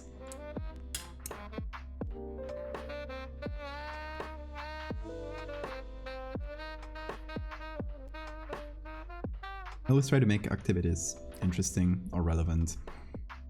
That's fair. I mean, I liked some homework, right? I'm not like entirely bashing it.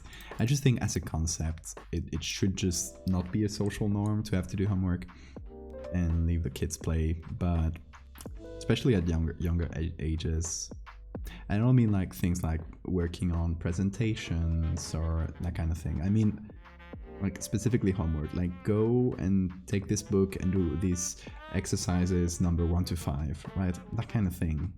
I think it's a good way to learn, to be honest. And at the end of the day, like, kids will find a way to cheat. Because we used to do homework, instead of just everyone doing the same homework, we took my group of friends and each person did one part of the homework and then we put it all together. Right? So you're not gonna learn, you're just gonna learn how to cheat the system, which I guess is fair life experience, but...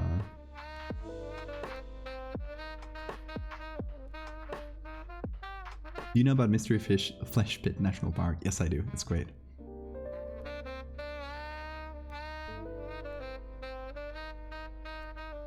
Oh, you're gonna go to the sleep dimension. And you have a great night. Thanks for coming in and chatting. It's always great to have you.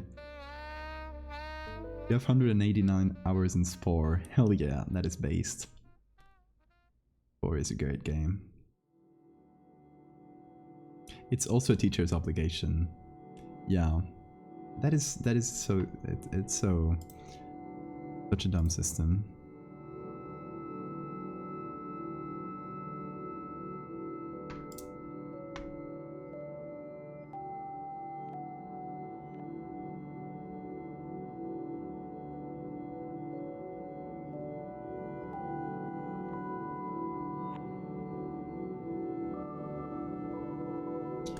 Yeah, it's the educational system's faults.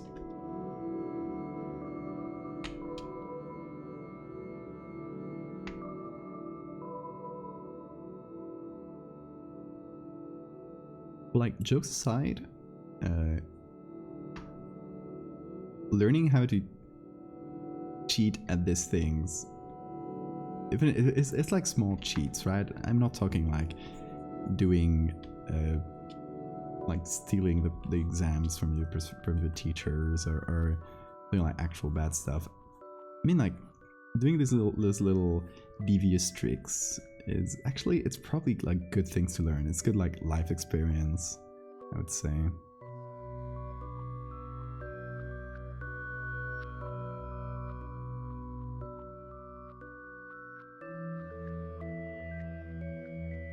You know, that might actually be like real life skills that will export to the real world when you start working. You don't need to find little cheats all the time to make your work more efficient. Like, think outside the box. So like, yeah, copy from German Wikipedia. Make your own way.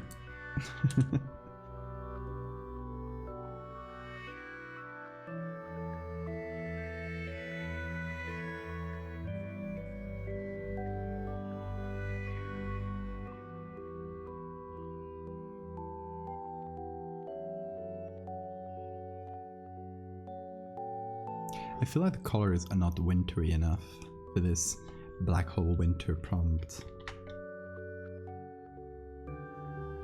Okay, let's give some color looks a test. See where we go with this. I mean, option 1 is just black and whites, but I think we should definitely go down with the temperature to make it more wintry. Color mixer and where are the oranges here?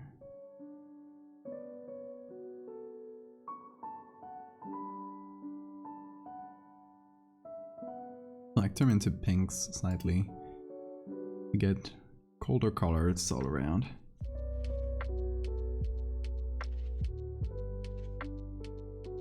I just injured my thumb on my drawing pad. Oh no! It's nothing major.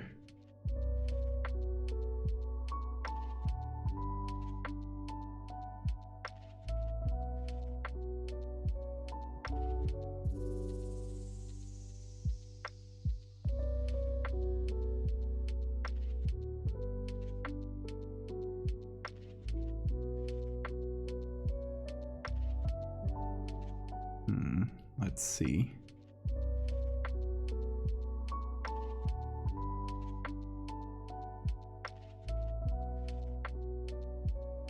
You could sort of make a color triad with this blue.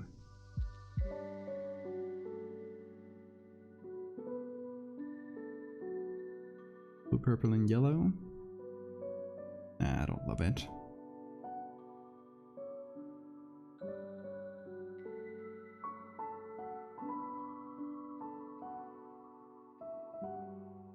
Okay, it's nothing serious, but it does sting a lot. Already banded it up a little. Oop. It goes by quick.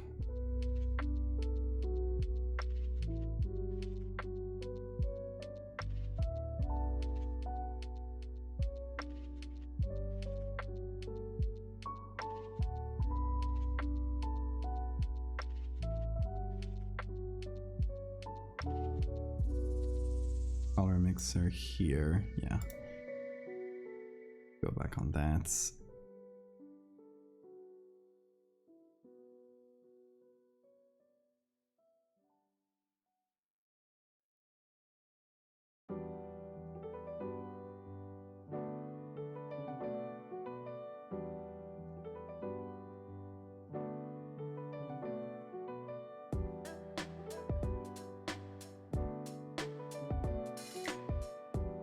Okay, we emphasize the blues.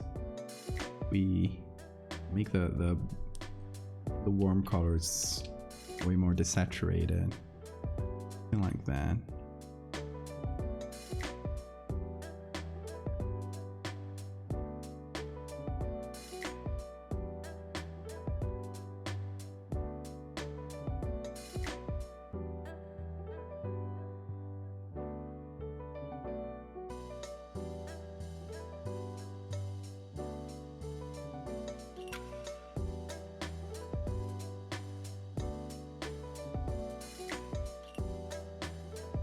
So I think if we give it the right lore, Like, it's definitely not gonna be a banger piece where everyone stands up and claps. So it's gonna be a middling one, but I don't have to be. It's a fun thing about. Also, I missed to remind me to save, so I'll save now. It's with this daily, monthly thing I'm doing. It's fun to just like not pressure yourself into doing a perfect thing every day. It's more about consistency. And I had 2 days in a row where it was really like a lot. It's been both with the bone teeth and with the crab. So with these two, if you miss them, which we did yesterday and the day before. Like, they got a lot of attention, a lot of replies, and that does, like, it's very nice, but it does get like a little bit exhausting. So we don't have to aim for a banger every day, because I will die and this keeps going. I am thankful for all the great comments and all the much people have appreciated these. Of course, don't get it as me not as appreciating it. The vignette really helps. Yeah, I think so. Vignettes are. The vignette, like, pretty much always helps. Also, I made a t-shirt from this. I cut up the hand and it's now a t-shirt design. If you guys go to my merch store. So like, this is pretty much already a cool merch design. I thought about it more for like mugs and stuff than for t-shirts, but you can get any of them. They're all there.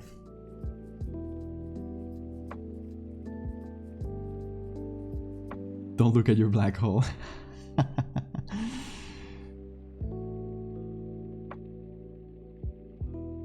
Burnouts are very serious. They are. Like, I was describing before with Instagram, and like, no, you guys are talking about education and stuff, but with like me getting tired of the whole Instagram culture and all that surreal Instagram Photoshop stuff, it was a big burnout for me. Like, I laugh about it, but yeah, it was like a big art block moment, and it was one of the big reasons I moved on to horror. Like, it was not an art block in the sense that I stopped making art, because I pretty much like went directly for the piece before the first bug thing, which one was it?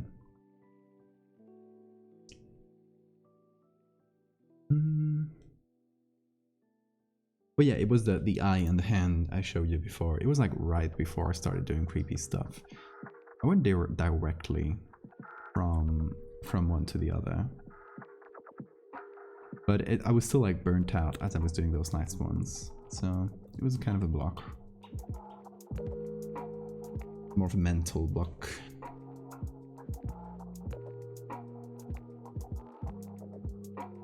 As you said, merch. I thought, oh, I wish I had money. Please don't. I shell my stuff when I remember to do so, but please don't feel like any obligation. Like, just here, reminding people it exists.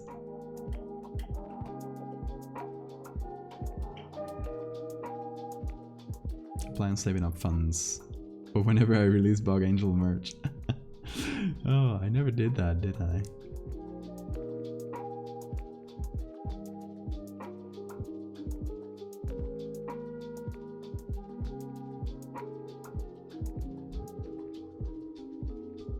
Because you have no money left. That is probably the best reason.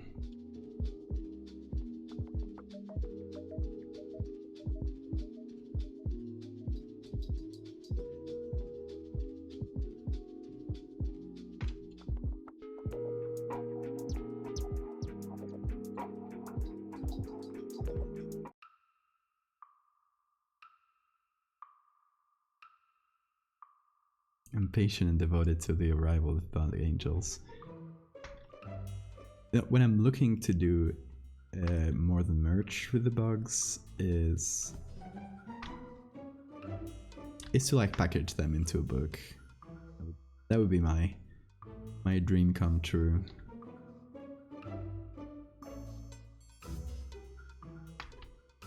Like, I don't care how, like, I don't care if it's self-published or I publish it through somewhere else, but I'd love to have a physical book of all my bug stories and be able to like get some funding for it, either if it's self-published, like a crowdfunded, or if it's published through the publisher. But like get the funds and stuff to be able to dedicate myself to just expand on the story and be able to do more, and each of the stories I've already done for the bugs can like expand it in some way, like bring it more context, bring it a different end, like continue it so we can see a different ending, because I have ideas for all of that, but now I prefer to keep each of these stories as a little separate thing, so I'm not going to do like a sequel to any of the bug stories.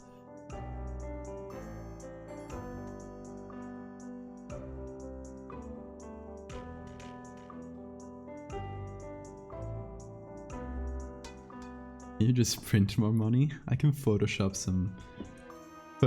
my face on a dollar bill and just print that. Call it Valbucks.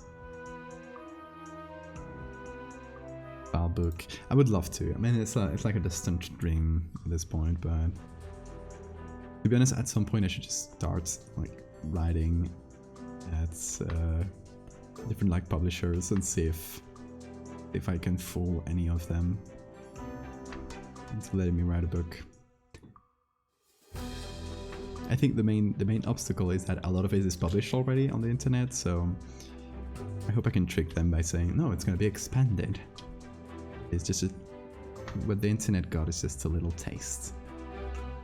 But yeah, if that doesn't work out, self-publishing it is. I'll try to raise enough.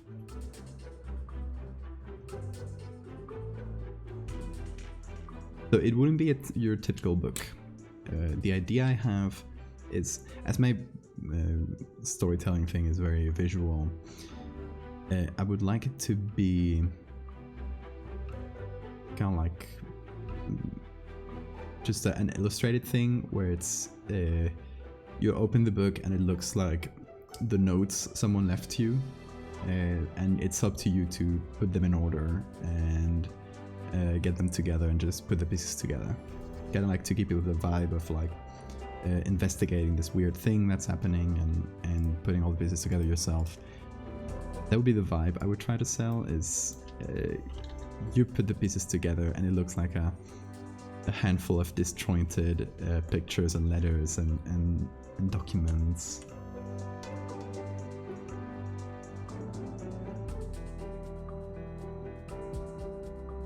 Self-publishing is the way to go. Someone is smart. Yeah, but I have a friend who got a book published, and yeah, so I have a bit of both sides of the experience. I don't know. I have to like really think about it, and especially like not go with any of these like predatory editorials or publishers that go with that kind of like prey on smaller and starting writers. So I think I with the audience I have now, I could probably leverage that to get a deal with someone a bit more reputable. If I can't though, self-publishing.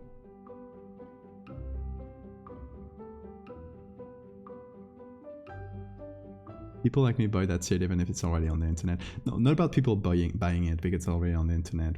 It's because publishers don't like that. Don't like if you've already published something, they won't like pay you to do a book that's already on the internet, if that makes sense, right?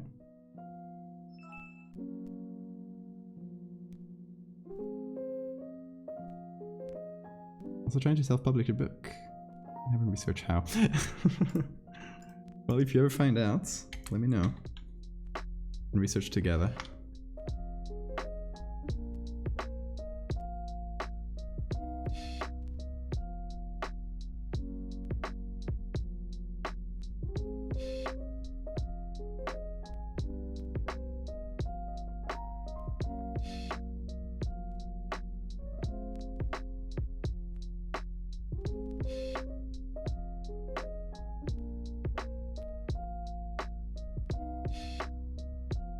Okay, I don't think I have anything else to do with this piece. It's kind of like just still a landscape with a black hole. It's fun. It's like not life-changing, but it's fun. What time is it? I think we can... We've been going on for a couple hours now. How about we actually... Okay, I'm gonna do a little break. Get my bearings. And after this, I think we can actually turn over the page and go to the extra prompts and do one of them. Or like start working on one of them. We can like figure it out on the fly. There's a lot of good ones. Yeah, why not? I like if it's better than whatever we filmed now, we'll publish that one instead tomorrow. And this one will just be an extra we can publish whenever.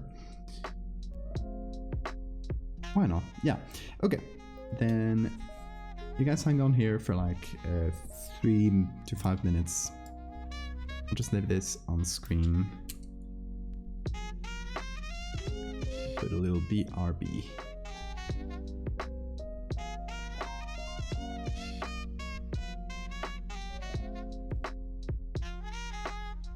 A little 5 minutes. Probably be less than that. Just need to go to the toilet and stuff, so I'll be right back. You see the catch up with Chad before. You're working on that regional Gothic book. It's cool. It's very cool. Whatever we've just shown me so far.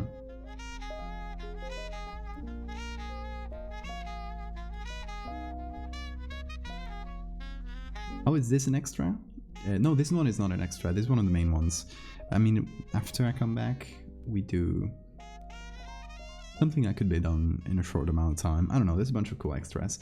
So, yes, hang on with me. I'll be back in about 5 minutes.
Hello.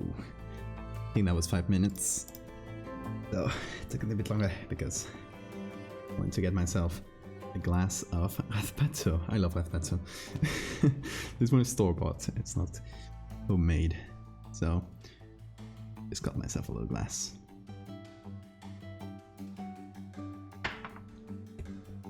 So, ooh, you were stuck talking while I left. What were you guys onto?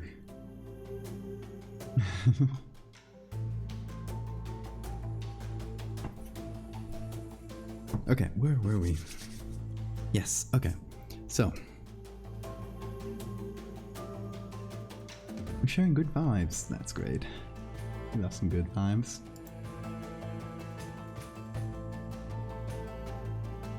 What if we give it a little thought, give it a little, like, find some images and maybe try to work on some of the one of the extra prompts. And so there are many good ones here.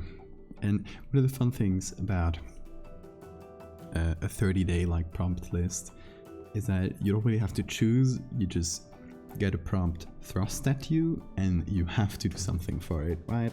If you choose to do it, but that's kind of the thing, right? You don't have to choose a prompt. So when it gets to choosing the extras, I always like get very hard for me to choose. Because a lot of them sound cool. So we consider ball-bearing angel nervous system ocean to already be done. This one indirectly and this one more directly. Mental illness would be a bit too similar. I think we can do mental illness a bit in the future to space out to the medical horror posts, so it's not the same thing over and over and over, right? We gotta change it up a little.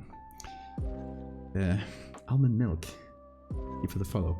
We are not drinking almond milk today, though. We're drinking gazpacho. If you don't know gazpacho, it's a typical, very typical Spanish cold soup made basically of tomato. Fantastic. Oh, my hoodie. Monomarth. Hold on. They're cool on the back as well. You guys don't usually get to see that. Can you see it? Hold on. There we go. I love a monomarth. You see me here listening to lo-fi chill vibes, but then I also like death metal. We talked about that the other day, didn't we?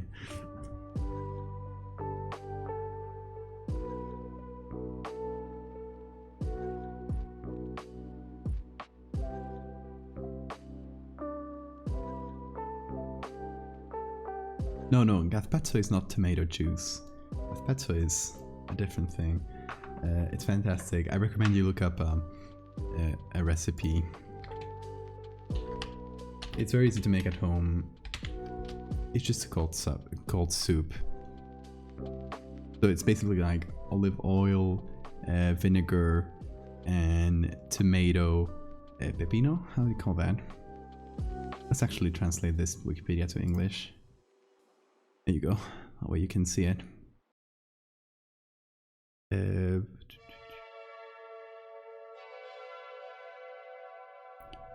Well, I do recommend you guys make some at home. It's so easy. Fantastic. It's more of a summer thing because you drink it cold, but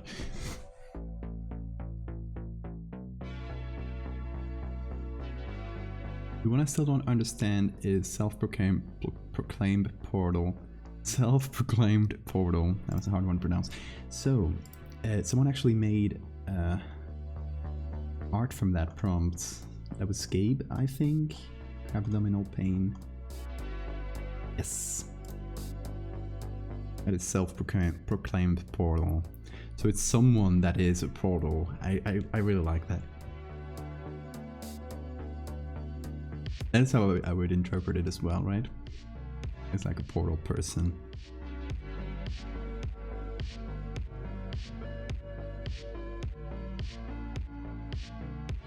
I love your accent, of course, because I say gazpacho instead of raspacho. Olive oil in my drink? Yes, olive oil is one of the most important things about raclette.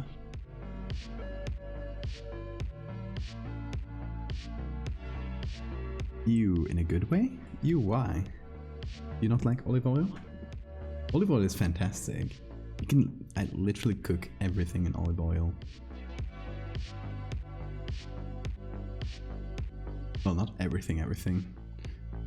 Not desserts, but olive oil is perfect for frying anything. You don't like the idea of raclette? Well, try it regardless. It's fantastic if you like tomatoes, fresh vegetables, olive oil.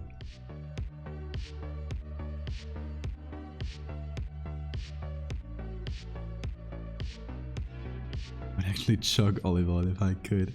I probably wouldn't, but no. One of the most classic Spanish breakfasts is a piece of bread or toasted bread with crushed tomato on it. So you literally cut a tomato in half, use a grater, and just pass it through the grater, and it just becomes this tomato mush. And then a good drizzle of olive oil.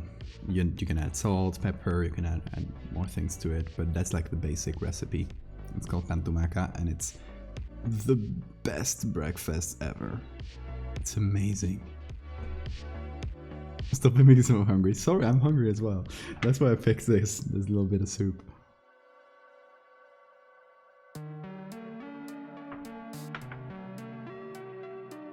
So yes, pan tumaca, also recommended. We do love our olive oil and our tomato in Spain, as you may notice. Okay. Here's an idea. Worm off the string. Yeah, right, it's a worm. Can I go worm on the string? On a string. These guys. What if you unleashed one of these guys? What if it went off the string? What if we make something similar to the Furby edits I made a while ago? Let me give you an example. Furby, that's one. And that's the other.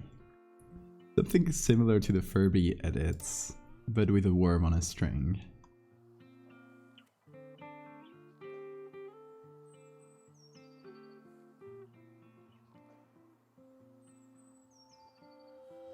Did you write it correctly? I don't know. I'm good at understanding Catalan, but I don't know how to write it. So, but yeah, pan tumaca, how you wrote it is the good version. The pan and tomaquet, I have no idea.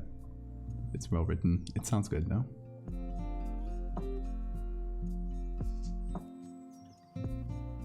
Worm off the string. Like you've just unleashed this demon. Once you remove the string. Failed ritual. It's a bit open-ended, which I don't like specifically love.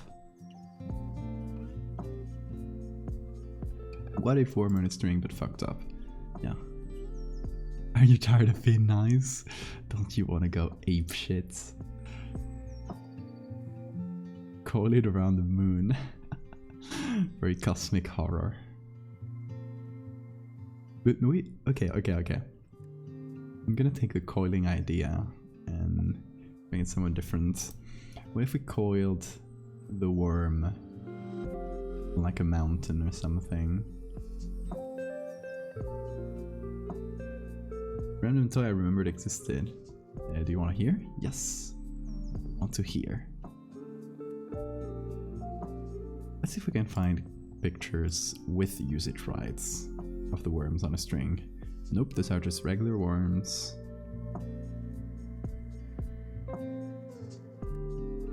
Doesn't bode well.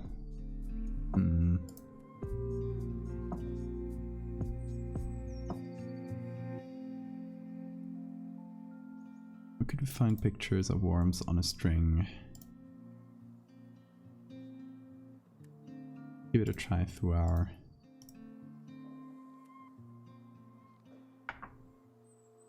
here. Oh no, this idea might be fraught. Difficult.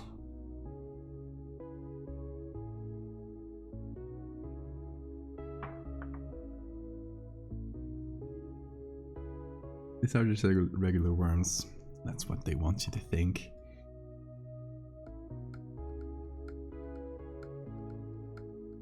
These sneaky, non-regular worms. Okay. Actually, just go very quickly to my other screen. Give it a quick CC search. Because I'm always slightly afraid that CC search, which basically searches anything in the that has a CC, a Creative Commons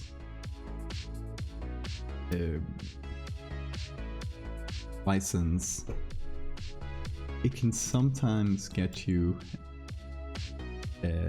not suitable for work things, which can be a bummer. So I always try to like give it a quick search in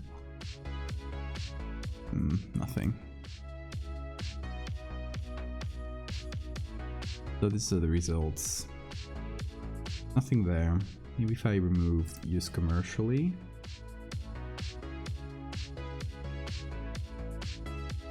Furbies on free license? No, but the pictures of the Furbies I use are. So it's more of a legal gray area to do giant Furby edits, which is why I don't do like prints or merch of them, because I mean, it's probably fine. I don't think they'll pursue any copyright things, but yeah, still, Furby is trademarked. Whoa! Look at this worm. It's munching on another one.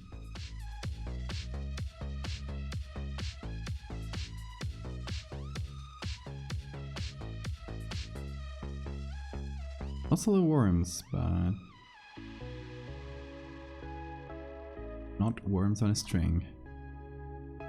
So yeah, maybe that idea is dead in the water if we can't find images of the worm on a string. Legal gray, yeah, I'm like more than legal gray, I'm not sure myself, and I'm not a copyright lawyer, so I try to steer clear of anything that might be dangerous. Sky worms, I like that. Not just floating around. But yeah, I think this is... I'm not gonna find anything here.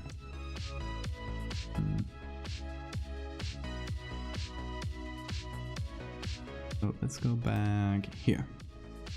Okay, worm of the string is sadly not gonna work unless I can find a picture. Like I can find one of these worms on a string and take a picture of it, which I think might be impossible. I don't think I had some as a kid. I don't think I have them anymore. Like I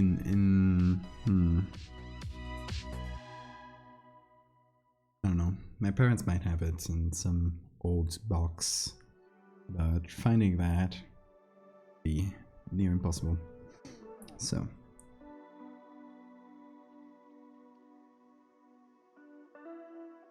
I'll just mark that one as no pictures. Then, let's see. So BioClown the Ultimate Killer is a very fun thing, but that I accidentally did already with the little collab you might have seen I did with Claire, who painted a lot of these clowns, and I put them on their pictures. So that one is like kinda done as well.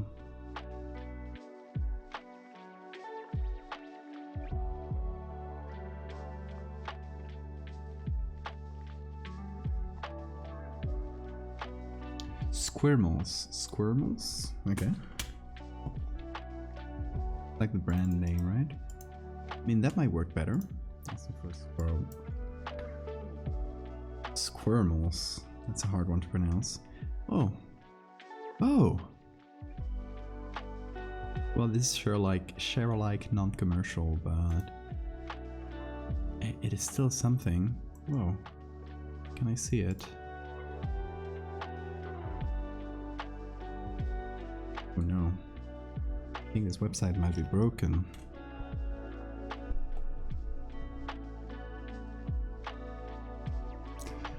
Oh, there it is. I'll just go to the website directly.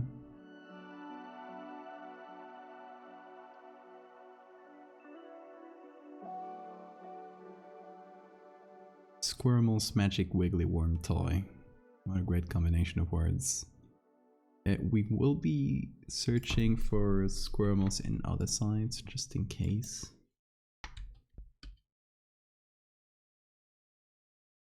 Phrase of the day, carpeted sidewalk. Great phrase of the day, thank you. You're doing well. Oh, it's giving me squirrels. Not what I was looking for, but very cute, thank you. Give further squirrels image website.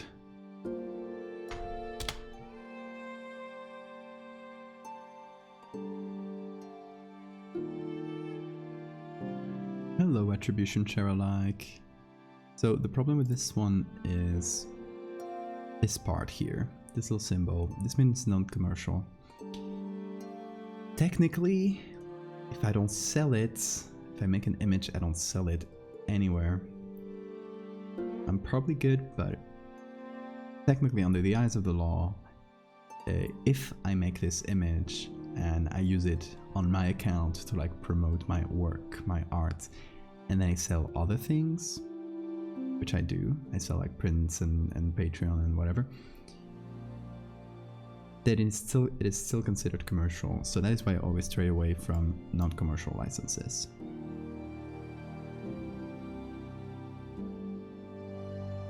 Squirrel, but the tail is squirrel. I like that. So this is a very bad picture, to be honest, but it might be our only hope. Seems like we don't have anything else here. Yeah, Squirrel only gives me that. Let's see, Snoots. They'll give me other things, but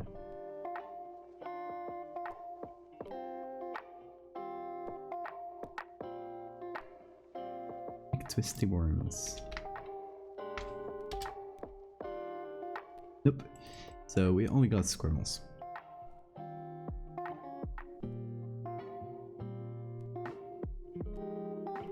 Hey Cade, I see you're looking for a fuzzy worm. I have one up in my wall right now. Oh, if you do that, that would be amazing. Yeah, I would love that. Okay, then wait a second. We'll try to find a background picture to put it on, and then we can like set up, like if you have one, you can set it up in a way where we can directly fit it into the background picture. Does that work?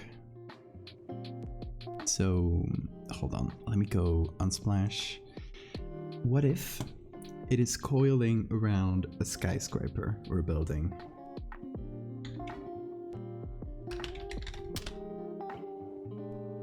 Right, so it's fairly similar to the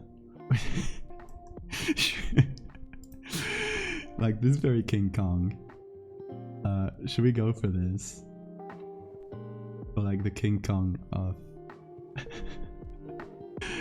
the King Kong of Worms on a String.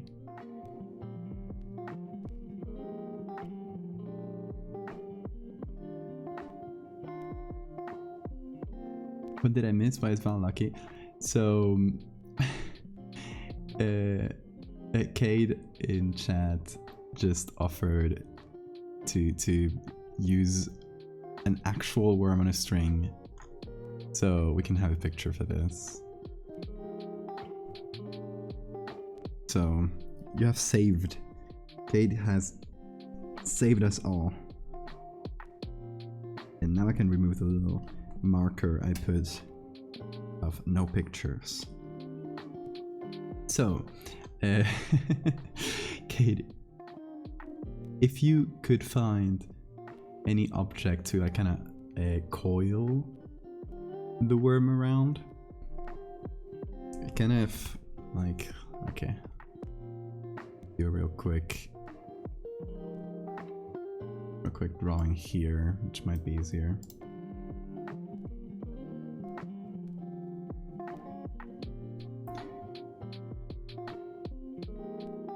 So if you can find something and coil it around in a way that kind of does this, right? Where it's, we have the little wormy face here. Something like this. Doesn't need to be this exact pose, but if you can coil it around something, and in terms of lighting, you don't need to be too specific. It can make it like kind of come from one side a little bit.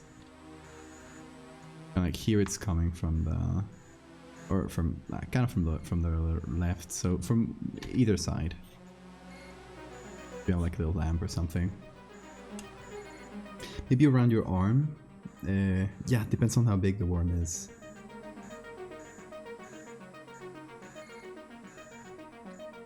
Unironically nice lines. Oh my god, they're not very good.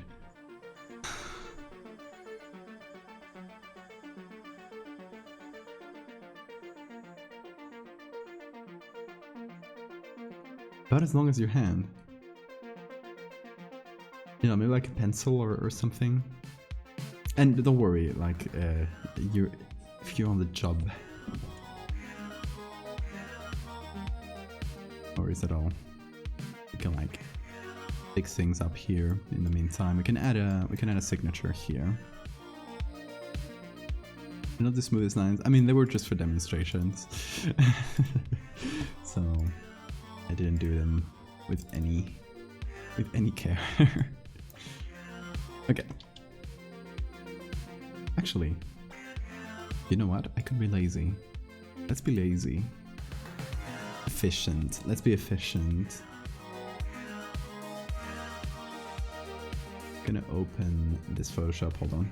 It's opening right now.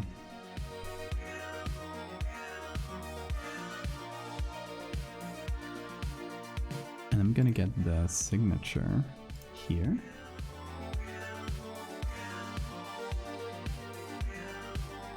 Boom, we have a reflected version of the signature with little lines and stuff.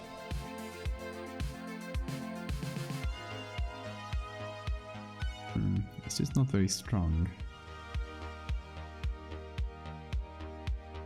We'll just put it on screen and copy it. Yeah.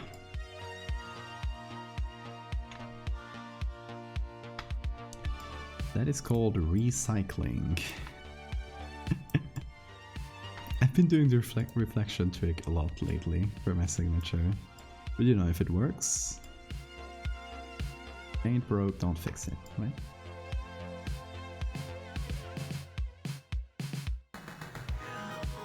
Okay, so I put this in a group, we remove it in the line layer.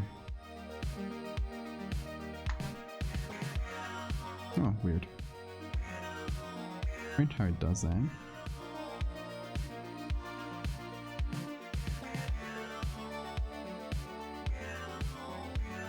I'll just do it manually, since the blend diff is giving us problems.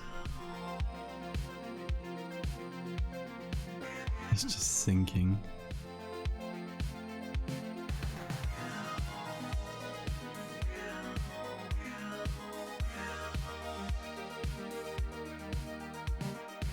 There we go. Little signature. Meow, meow. I like this song. It's Wave Shaper. Fantastic artist. If you like this kind of music.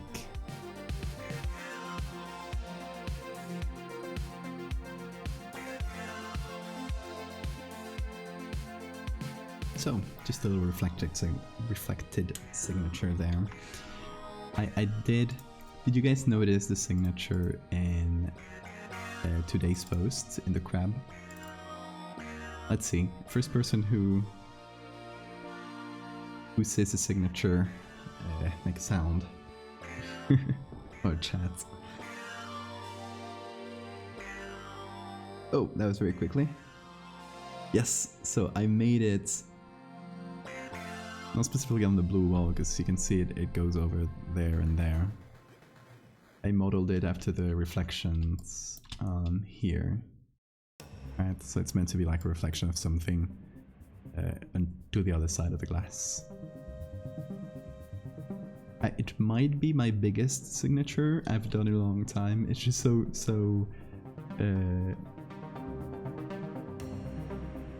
it's so transparent that it's not visible at a glance, but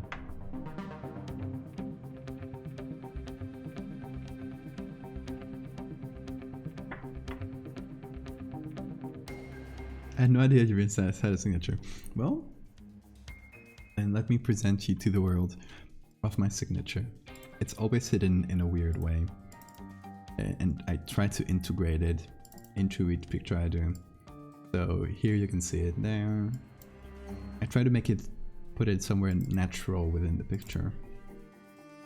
Here you can see it in a little logo we made up for this fake company. What else? Here I'm just pulling out the last ones because I just have them on hand. Here it's on the little medical implement. Here it is right here next to me, in the written directly on the picture. If I zoom it in, you won't be able to see it. Here it is again in the reflection, just on top, on the reflection on top of the water this time.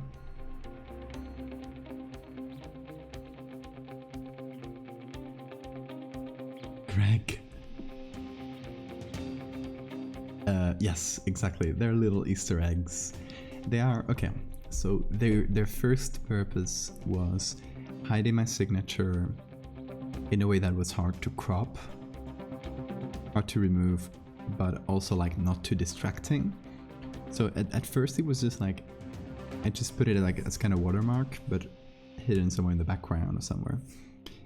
At some point I tried to actually put it, like integrate it into the world of this image, and I started doing that, and it kind of became a little game of cat and mouse with my followers and the people who were in the know, because not like most people don't know that I signed my stuff like this. Comes a little game of cat and mouse with everyone trying to find a signature, and it's usually not super hard, but sometimes it is.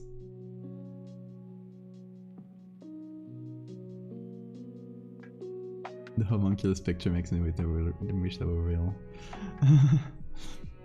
We can make them real if we believe hard enough. So yeah, in this case it's kind of watermarky, but it's meant to be reflection. So if you actually check closely, it's actually the same, kind of like to imitate the panes of the glass. There's actually like two images slightly offset from each other. Just little things like that. Try and make it more realistic if possible.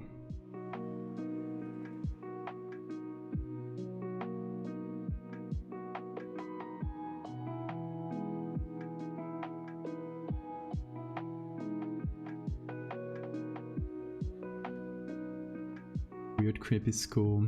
So for me, it specifically brings memories of the place where I studied medicine, because so we had to go to this building to do the dissections, so the cadavers and stuff, and you actually had to go up 9 floors. It was like on the very, very top, and the elevators were usually packed because everyone was trying to go at the same time, so you mostly ended up having to walk up the stairs 9 floors, which was fantastic. And once you got there, before the room where we did all the dissections, they had this room with a bunch of jars with fetuses inside them. So like different stages of fetuses with like strange like malformations. So the kind of thing you'd see in like one of those museums. It was pretty creepy, and some of them were like wet specimens like that, like the homunculi. Most of them were just the skeletons though, or the skulls.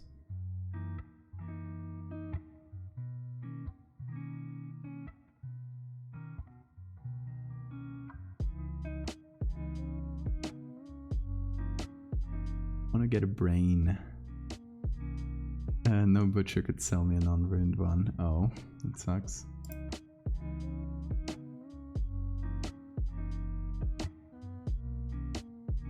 Who doesn't want to get a brain for their house decoration?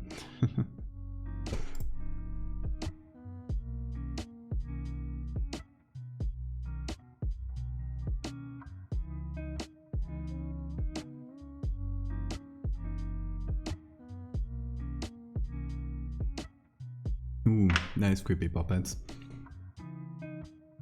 Strange jars. That is like the premise of a horror movie.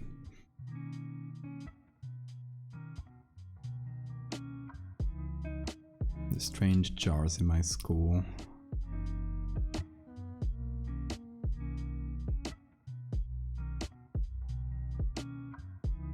I want to do a little thing here, since we're just testing out and waiting.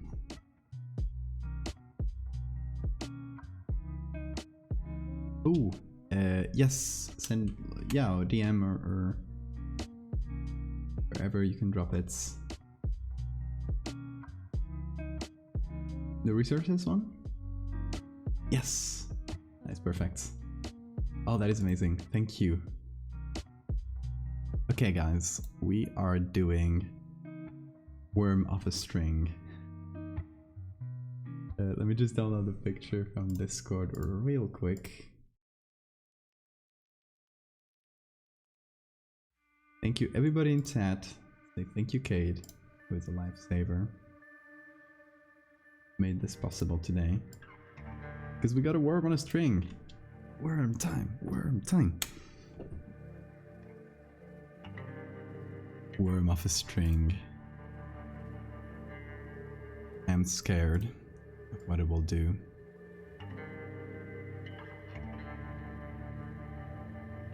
Close this, let me close this. This I will save. Righty. It's perfect, the angle is perfect and everything as well. So, okay, we got the lighting here, so I'm gonna put it this way, right? Because the lighting in our picture is coming from here. Gonna align that.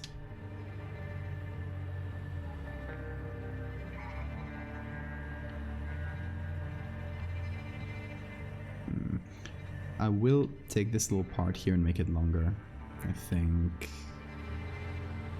Or we can make this larger in general, perhaps. Yeah. We will just take this little part here on its own. We kind of cut up the worm in little pieces. Poor guy. Freed from its chains. My brother got me 64 worms on a string. What? What do you do with 64 worms on a string?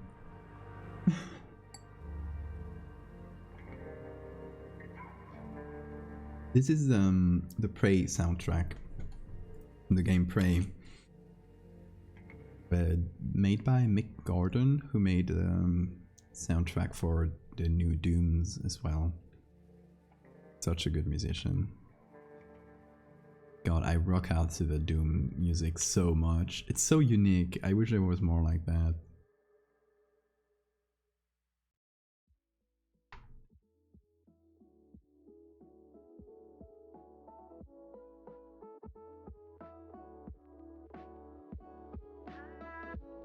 Place them all over my house. Just, you can make worms on a string, booby traps for intruders. A worm dress. Oh, that's even better. It's even better. We're just cutting up all the little pieces that we will need.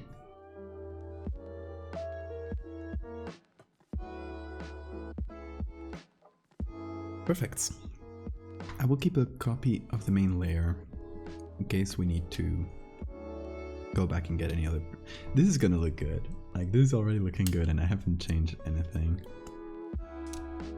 Mutilating the worm.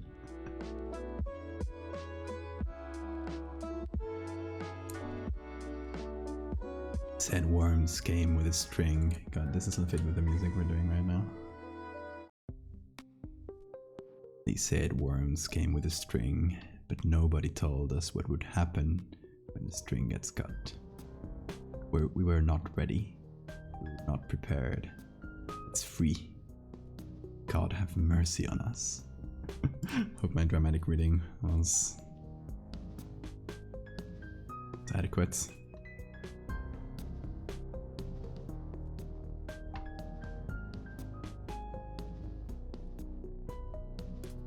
Love a good worm on a string horror.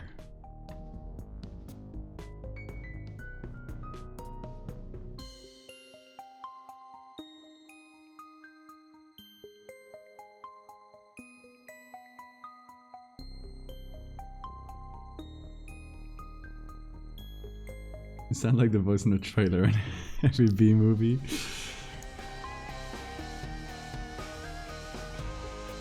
This summer. Horror grain. Well, let's see. We gotta make a string pun.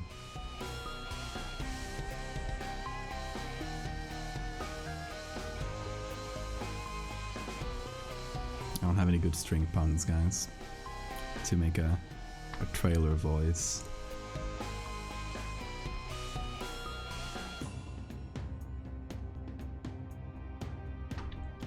Okay, just to make everything easier for ourselves, make a copy of this. Well, no need for a copy. I'm just gonna try and select just a building. Thank you. That part doesn't need to be super detailed. Here, I'm just gonna add the little terrace thingies. Didn't have the right line.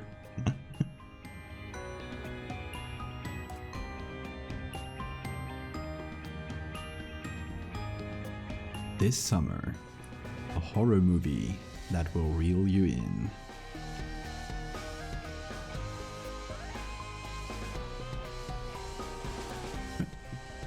Reflection is terrible.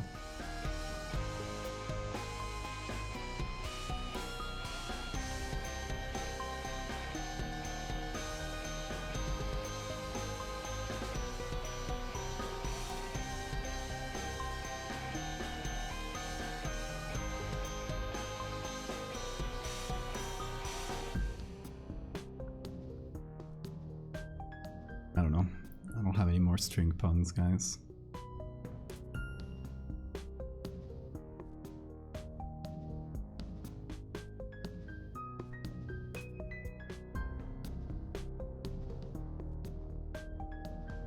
Subscribe for more terrible puns. Bad movie trailer voices.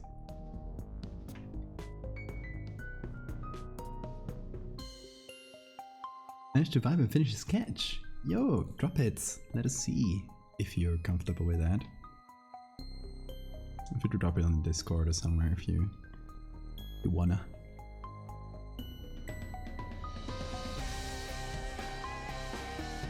How should I do this? Okay, I'll just turn this into a layer mask here, so I can just easily access it. So I can do something like this, and then within this selection, I just this.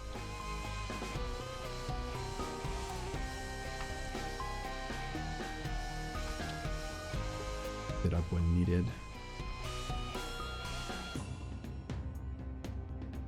What is Dinkelbop doing?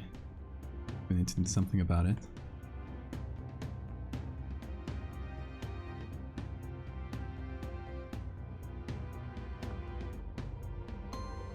I'm actually working with one of the Lost characters right now. Ooh. I have no idea where to share it. Go to the Discord, you go to the art dungeon, which is the art channel. Would be the best place, most likely.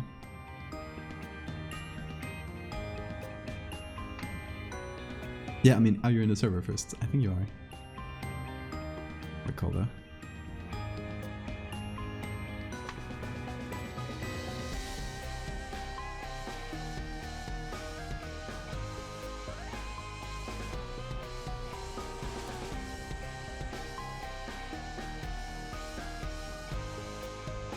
Okay, yeah, that might be better.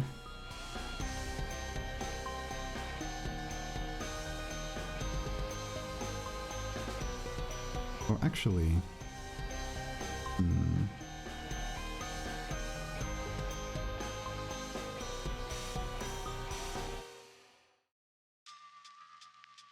I'll do a cheat here. I will copy this. Separate it in two. And then fuse them together. Then I get the best edge for both sides of the building.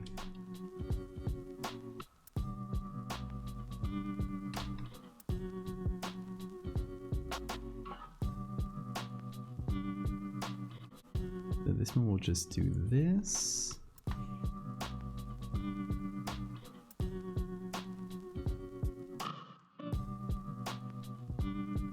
And this one can do that.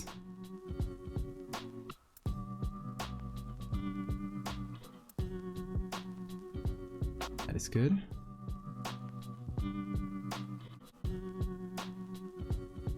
And this one can just do this. Terrified, confused of both. It would probably be fairly harmless to the building, right? It's just a fuzzy thing climbing it. But I bet they would be mostly confused.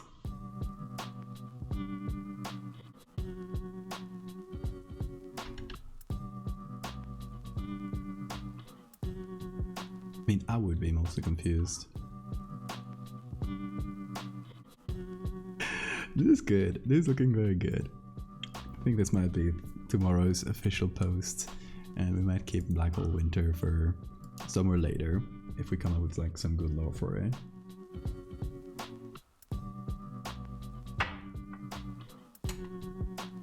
Plot twist, it's made of flesh. Oh no. Plot twist, it's actually made out of hundreds of thousands or millions of individual worms in a string who are just like using like all the worms on a string ever created are getting together in this horrible amalgamation. I think, why is it working like that right now?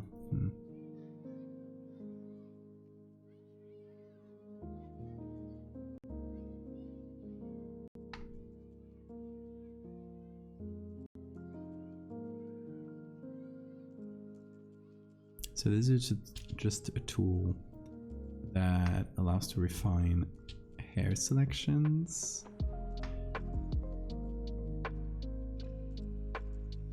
Can be very finicky though.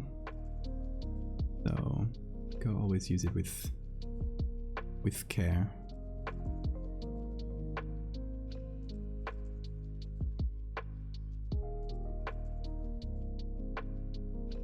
But since it's a faraway thing and it's pretty fuzzy, we don't need any individual hair textures. We're better off just leaving the hair edge be kind of fuzzy. I think this might do the trick quite well, to be honest. Like once we remove the selection, if we check with before and after, it's much nicer, isn't it? Nice little tool.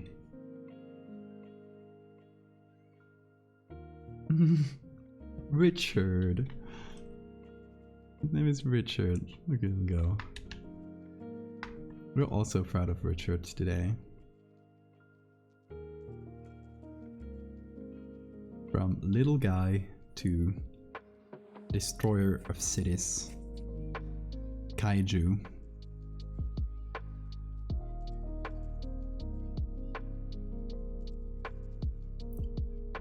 Someone should stop me before I turn every favorite childhood toys into kaijus.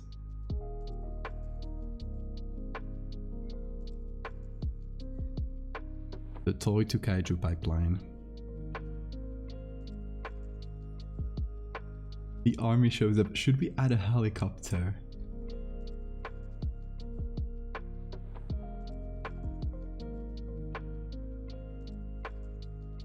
If we find good helicopter pictures. It's actually Greg's friend. I like that. That's awesome. He deserves to destroy a few cities. That's a treat, exactly.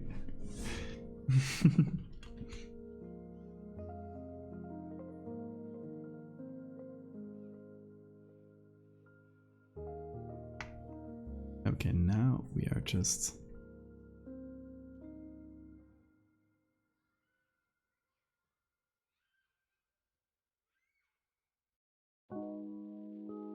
removing that whole edge. Yeah. Softer brush and making it fuzzy.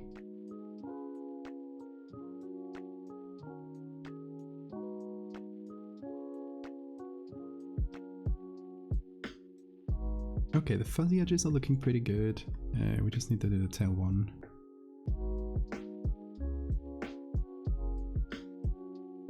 Thank you to Kate for taking this picture against a nicely lit background, so we can easily cut this fuzzy creature, because it can get very messy when you cut hairy or fuzzy things against the background.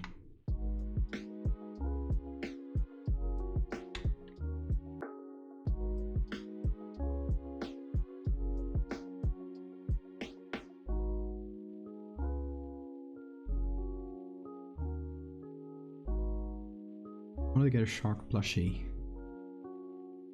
Call it Shark Sphere.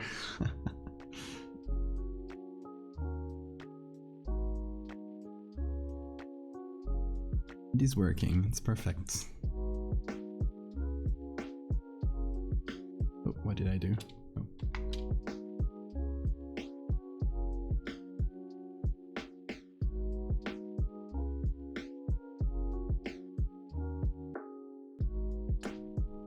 Richard is the best worm.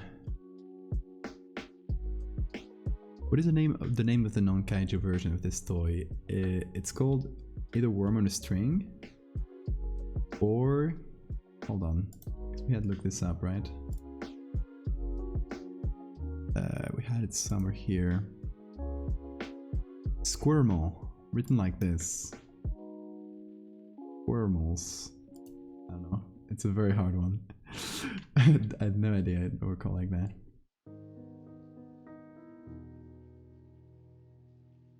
Squirmal sounds like a Pokemon. Oh, and thanks for the save reminder, because I don't think I've saved this one ever. So, yeah, worm off the string. Let me save it up in my desktop. And I get 10 kin points. I'm gonna request a 1950s style detective with a steering for 1 hour. That's a very specific request.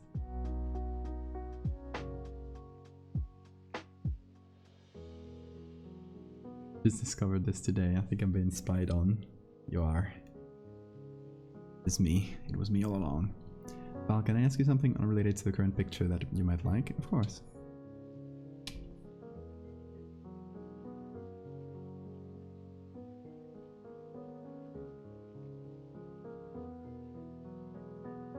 Oh, that is an annoying edge to have to do.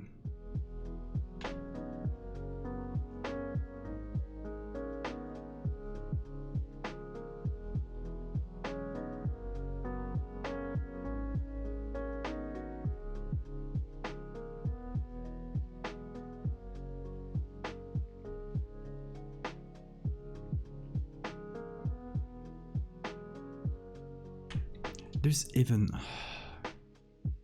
so annoying.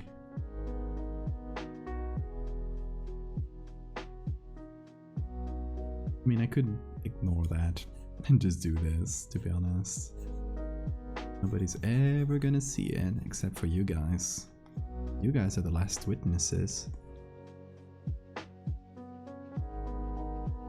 My little trick. So you better not talk.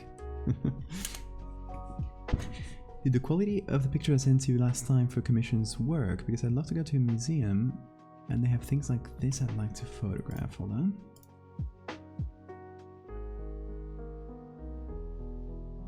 Oh, insects.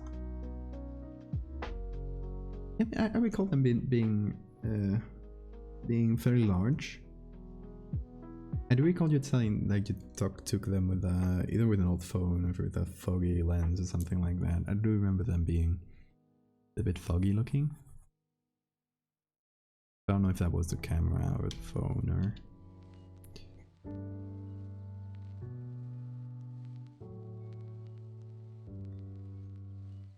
Gonna snitch. No. Please, be nice. Don't cancel me on Twitter for cutting these bars when I shouldn't have.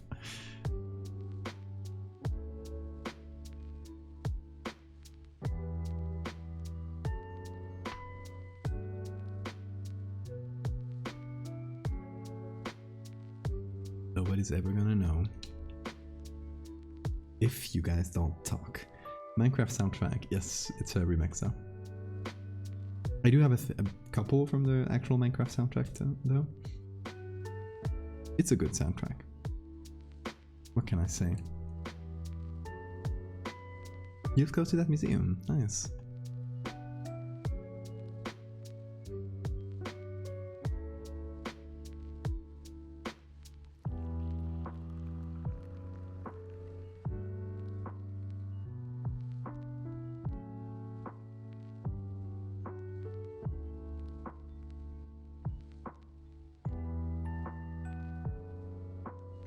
Okay, this is looking very good, I'd say. So I want to make a shadow that kind of keeps the color scheme from the worm, because something like this. Because I want the shadow to feel like a little bit of reflecting the colors of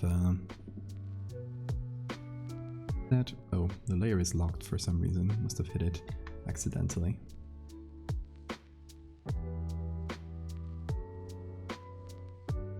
I am close, you better hide. Oh no.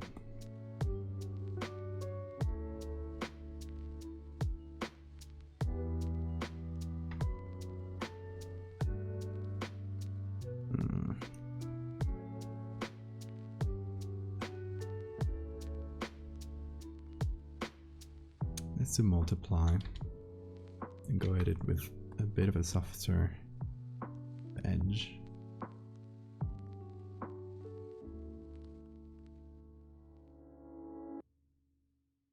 So we gotta figure out the lighting. The lighting obviously comes from the right, but it's a pretty soft lighting, so even the parts on the left aren't too much in the shadow, really.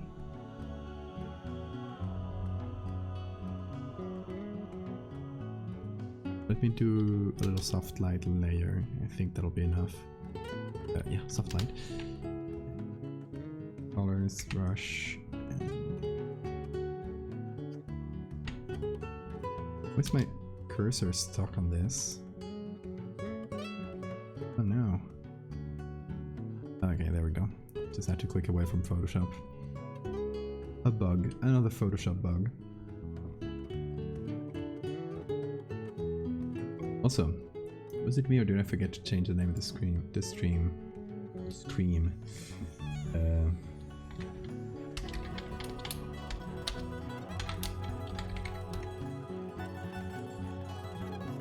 it. Stream info updated. Done with the sketch. I feel paranoid about sharing in the server. It's like the most accepting server I've ever seen. Like, I don't think there's been any unsolicited critique or anything like that, if that's something that worries you.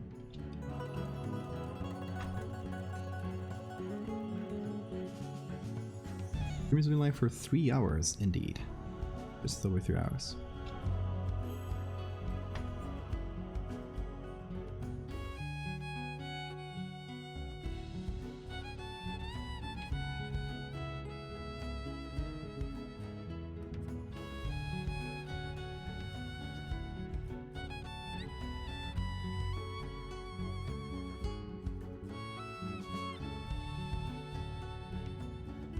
Would you be able to share a Discord link to the image here? Yeah, sure, you can share links here.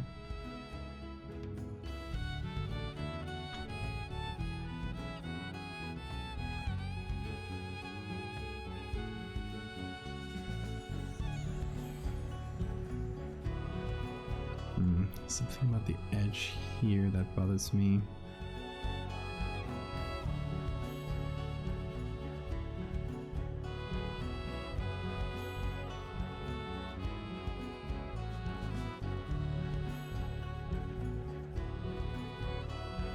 There we go.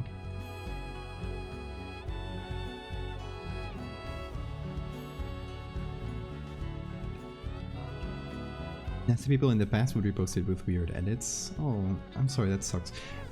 That will not happen in the server though. And if they do, they would just get banned. So, good. Oh, save. Thank you, Cade. You're a lifesaver.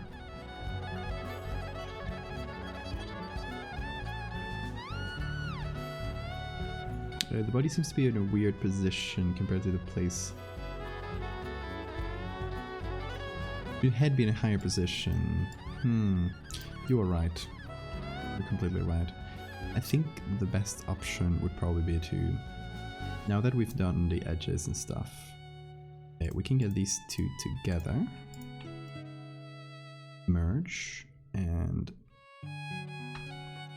hold on.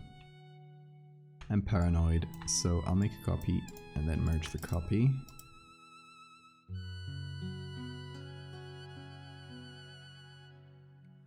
Then just bring this. Oh, there we go.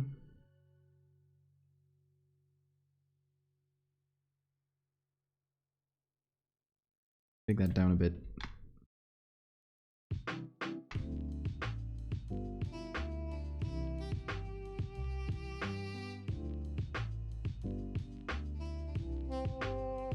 And hopefully that'll be a bit better.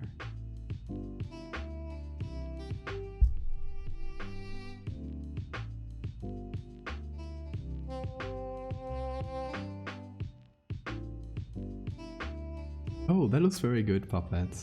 It's amazing.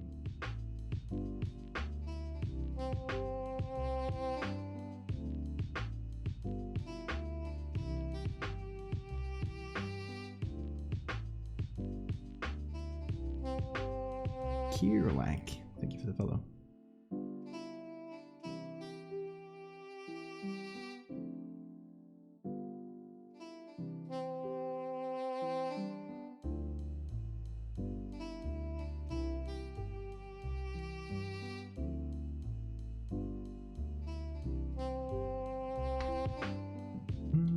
Need to make this slightly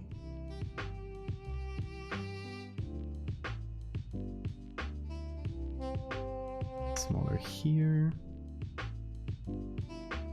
So this mosquito is getting desperate. Oof, I nearly got it. We are being evil today.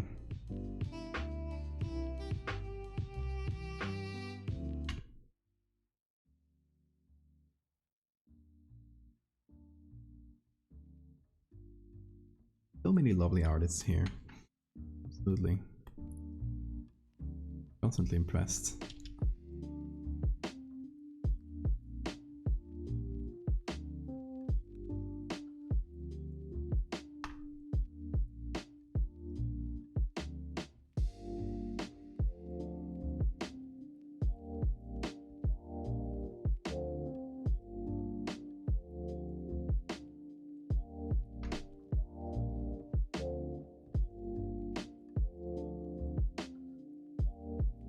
Okay, now we need to fix up the shadow here.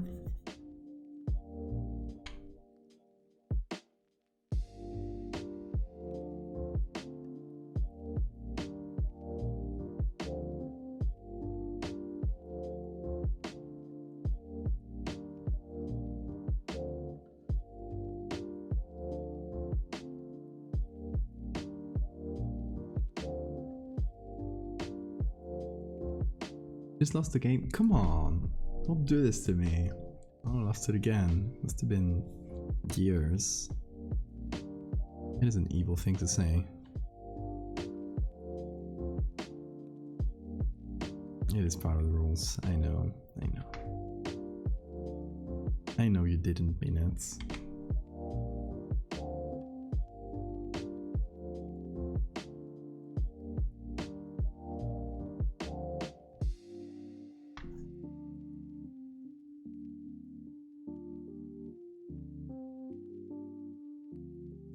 Okay, I want to do a little thing here. You see there's some lights.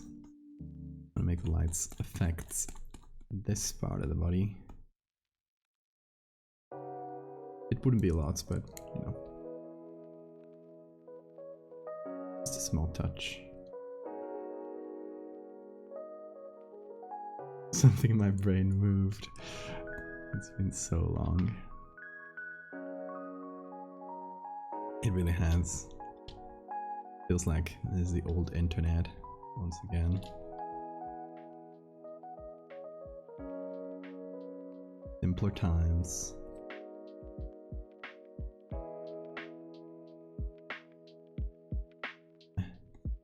The game was one of your worst worries, and not, you know, your parents accidentally becoming Nazis on Facebook.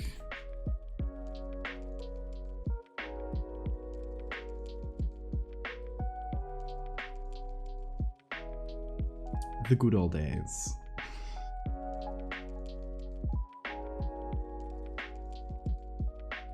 That escalated quickly. I mean, that's like basically the internet nowadays, isn't it?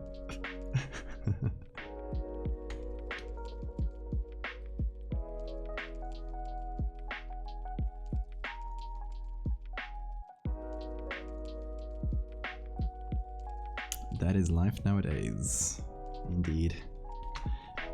Okay, let me do a quick little thing here.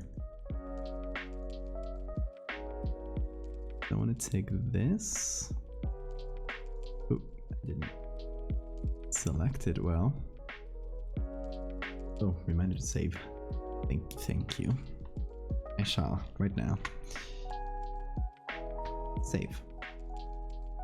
So, since the worm is off the string, by the definition of what we're doing, the nose shouldn't be like super stiff. I think it should maybe have a little bend to it to make it feel like it's doing this of its own will instead of being pulled along by a string like it's always had to do. Now there is no string. Now the worm roams free. Now the worm can take vengeance. The humans that treated it as a plaything.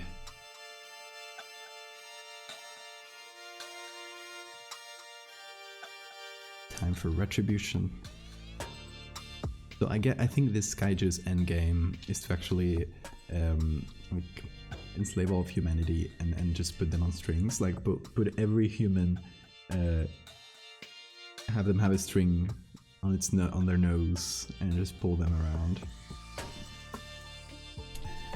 That's his evil plan.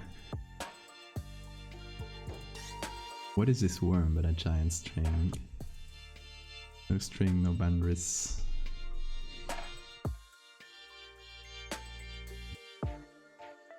There's a bit of worm missing on the head area.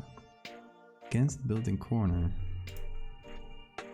Head area against the building corner. Oh, this area here. I think that's worm that's missing. It just happens that Just a little bit of blank area there. But it's annoying. So we could just like fill it up a little.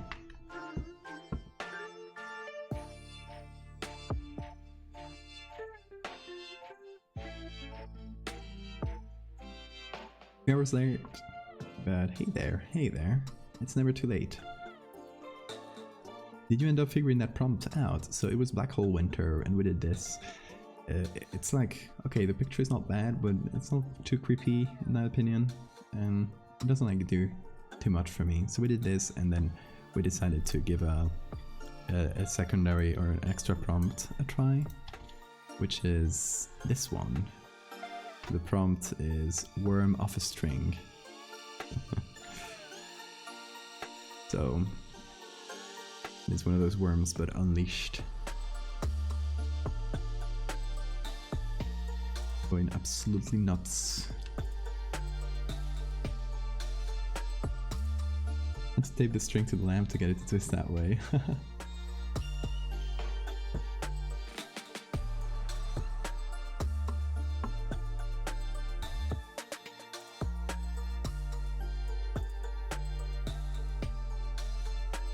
Yes, the worm has had a taste of freedom.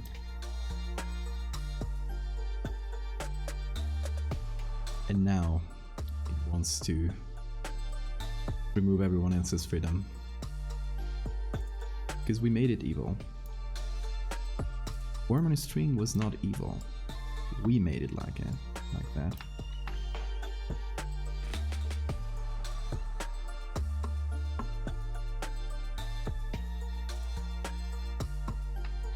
Okay, I'm gonna do the same thing I did before, because here, well, it could technically match.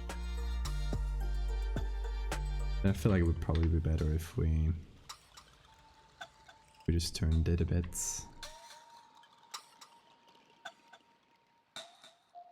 Would flow a bit better, composition wise.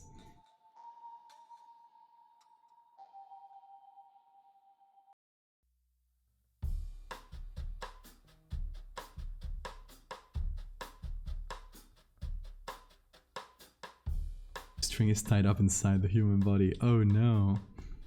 That really is an evil plan. Worm is a maniac. We need to stop him.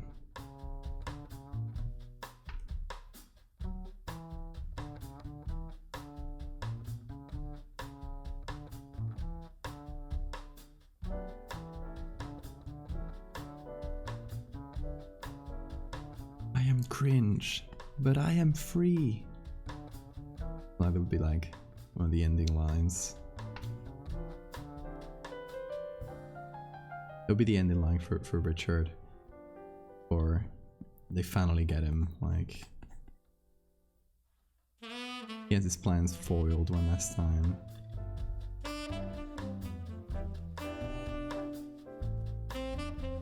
That's when it says it, the iconic line before dying. It's a tragic movie because at the end of the day you end up rooting for Richard just a little bit.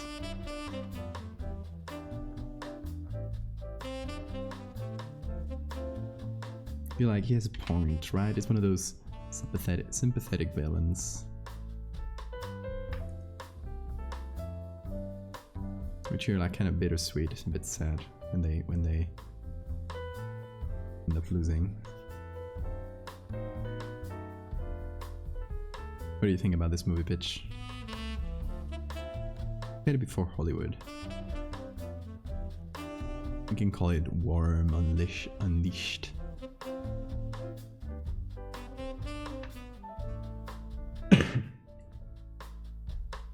When I first share thought I had on the Black Hole Winter image. It looked really pretty. Yeah, of course. Share.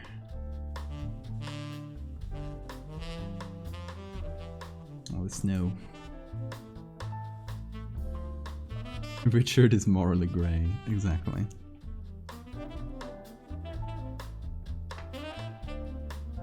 Richard is that kind of villain. That kind of villain where the movie ends and you're not sure if who was the villain all along, right? Big morally grey energy. The tragic villain. Okay, what if we desaturate the background a little bit to just make the worm pop out a lot more.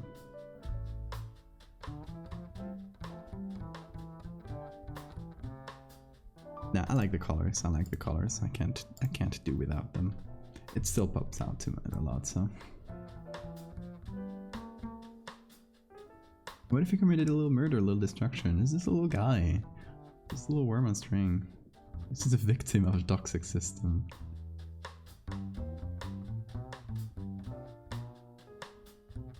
You guys both play the cookie game? Oh no. The addiction is spreading.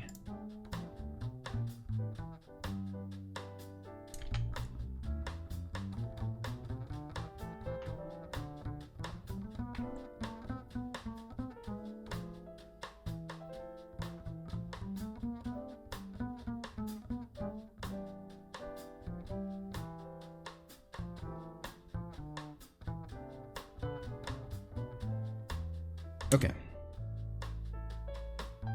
Now, I want to do, just for realism, you know, this is such a strong color that I feel like it needs a bit of reflections on the buildings and stuff. So maybe, hold on, this is a shadow layer. Maybe a little overlay layer, and we get some of that. Some of that green as kind of reflected lights on the shadow area.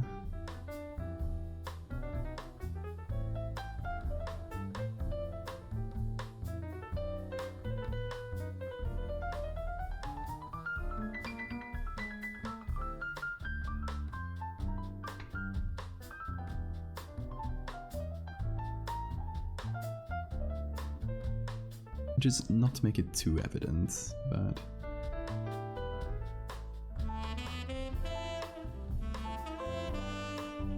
have a little bit of reflected highlights.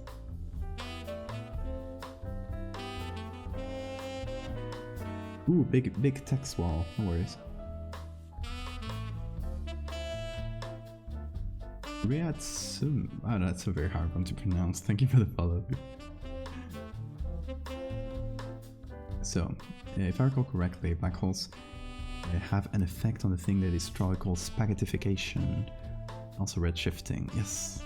So I imagine this scene having a warped, eerie feeling if you're going for that creepy look. Imagine gnarled trees and their branches all getting stretched towards the black hole and what have you. Yes, I like that. I like that. If we retake this image, I think that might be the direction we take for it. Spaghettification. I like that. No, I don't want to become spaghetti. Yes, I think this prompt will need to come back to it with another angle. Same pictures or not, but I guess I still think it's a good prompt.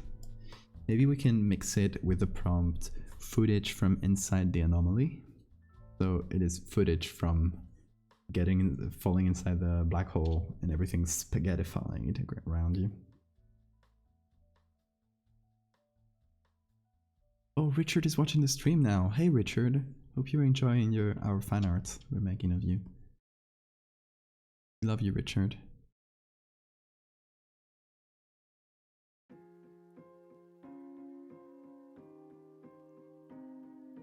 And Richard, my regards.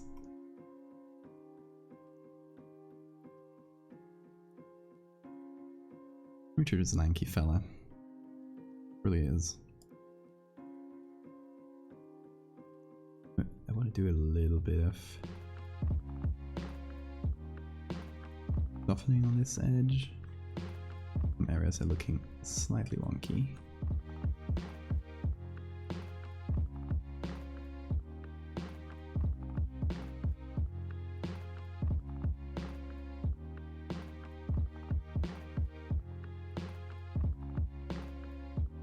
The process of de-wonkification, if you will. And wonking the edges.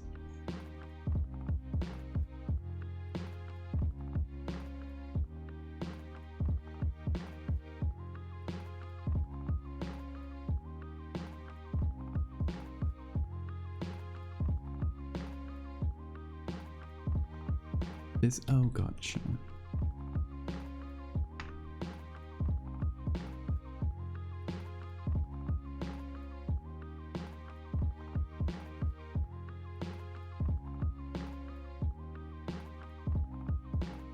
Just a little guy, just a fella. Why'd you get mad at a little guy like this? Come on. You can just destroy a few buildings. Look at this little guy, come on.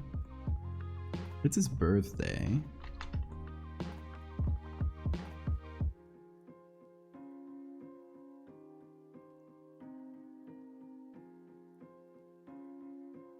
And trying to cover from the whole spaghetti thing. You can see the fingers were warping a little. Oh, interesting.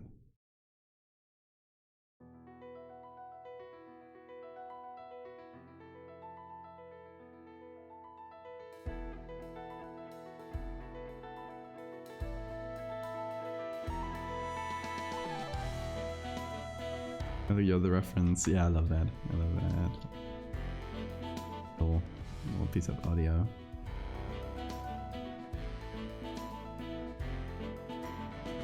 Okay, I think we are ready to go forward to...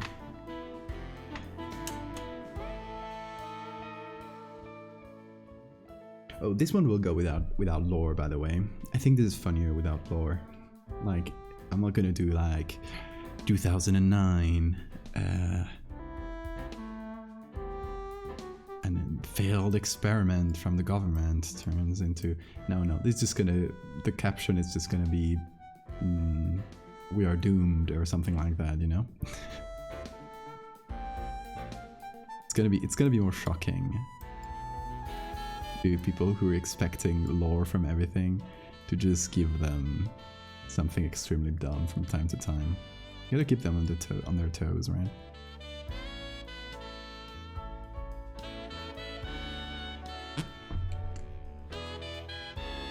Back shifting on this hypothetical black hole piece. The landscape consisting of various shades of red. Yes, I like that. Or like, kind of like chromatic aberration, where the different channels of color are separated. Maybe the red channel of the image is like being pulled more, so it kind of feels like the red is escaping. I don't know if it's not too realistic, but it could look very cool.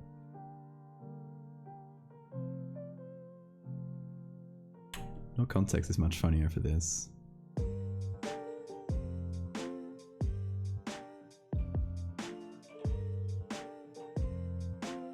Just post it with Richard.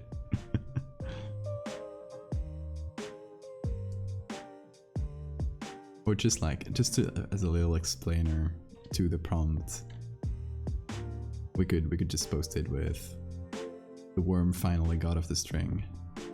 Something like that. Oh god, oh fuck. The worm is off the string. We're doomed.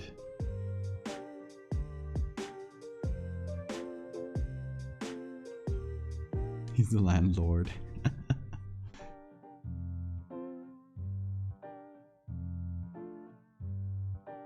Okay, we're playing with the hue saturations here. I want to say, and let me do color grading first. I want to say blue shadows, because this is very kind of a yellowish green. It's like here on the little wheel. I want to add that to the highlights, I think.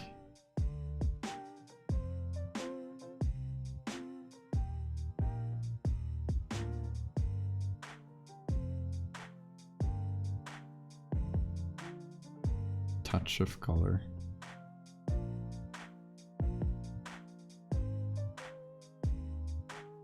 Doom turned out to be fluffy.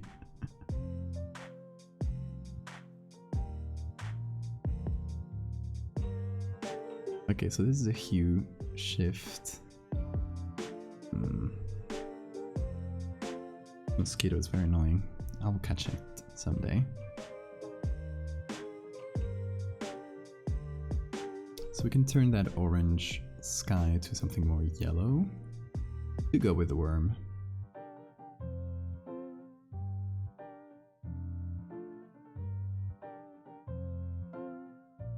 And the purples to blues. And there's no magentas. The blues are good. Okay.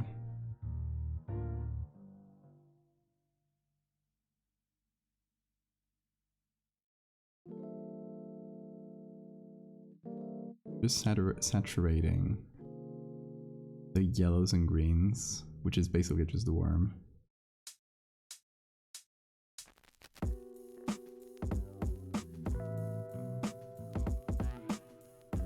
Make it stand out a little. We'll have to fix up some of the edge, I'm noticing, but...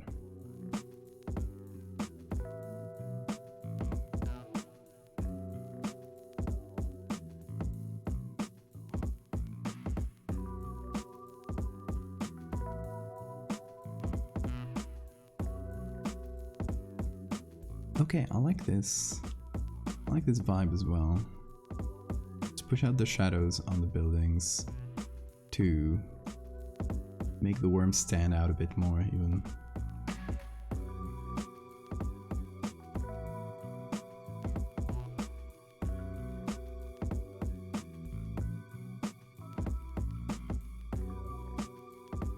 How about that?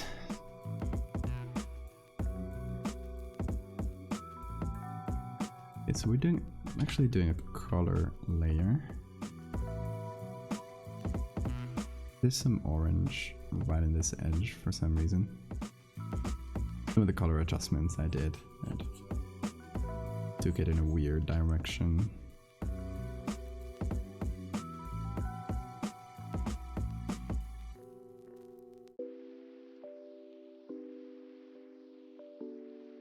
Good. Okay, so now we have two things left to do. First, I kind of feel like this...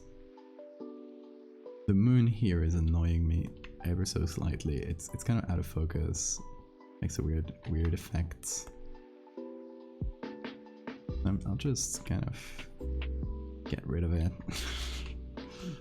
Destroy the moon.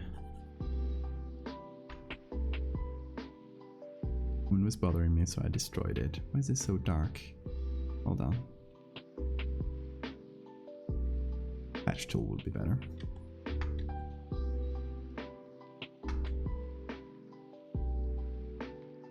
And then we needed to sign it.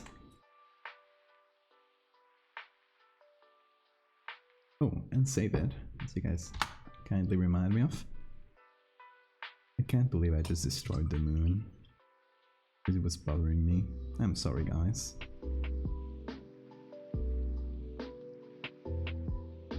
Also, I think I missed gold bug bites. Lower. Welcome. So, the worm who ate the moon. Maybe that's the worm's objective.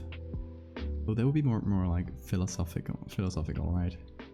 Not like looking for vengeance. It's just a little silly worm and looks at the moon and sees this big glowy thing in the sky and goes like, I want to coil around that. So is actually going up to the buildings to kind of get as close as possible to the moon.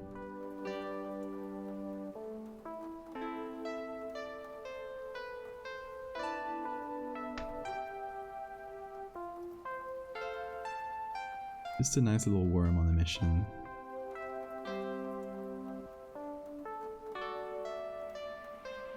Like, it's operating on worm logic, right? It's like, oh, that building is high, so it's closer to the moon. So if I get up to the building, I can visit the moon.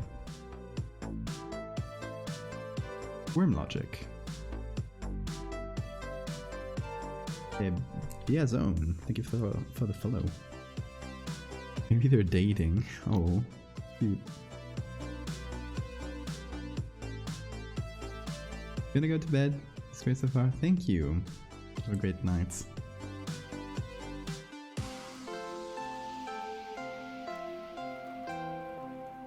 I was thinking. Let me do a little thing, perhaps. Let me do a silly little thing.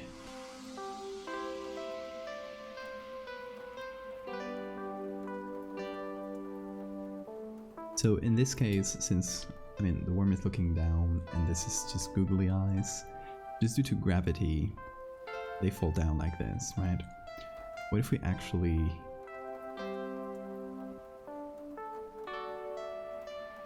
take these, separate them on their own?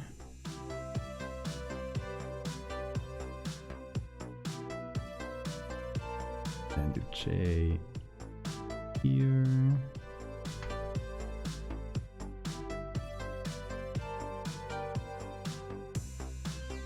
We de-googleify the eyes and give them free will.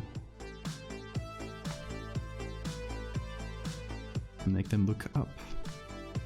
Like finally the worm is looking forward instead of just where gravity tells it to. Richard has free will.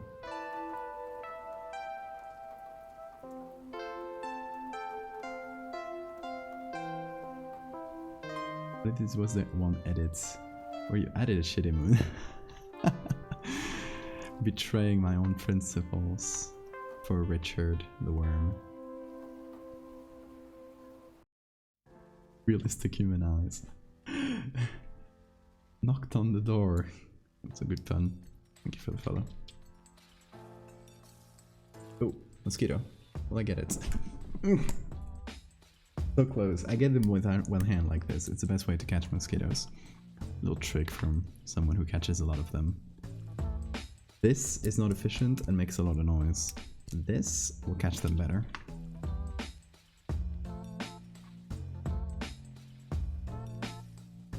Also like just waiting for them to perch somewhere and getting them while they're stationary. But they're flying towards you. Give it a try. Do this and try to aim well. You will catch the mosquito. Professional mosquito hunter. I hunt like 5 or 6 a night on a regular basis. They always go wherever I am. They hate me.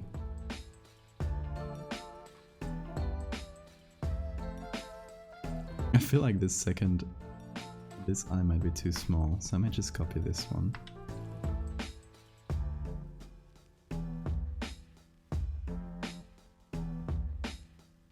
I don't know where I want the worm to look now. Definitely more efficient, right?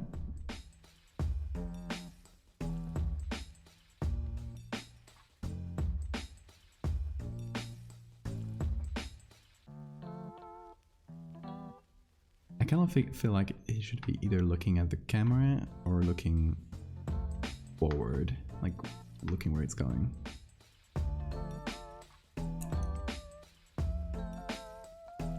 We threw pillows and mosquitoes. Oh my god. Oh no, that is the worst. Oh no, the ceiling full of dead mosquitoes.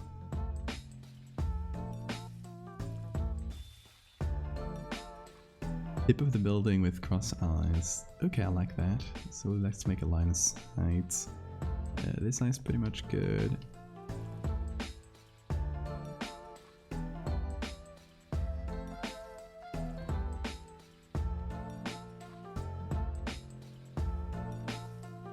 That's kind of cute. I like the cross eyes. Crossed eyes.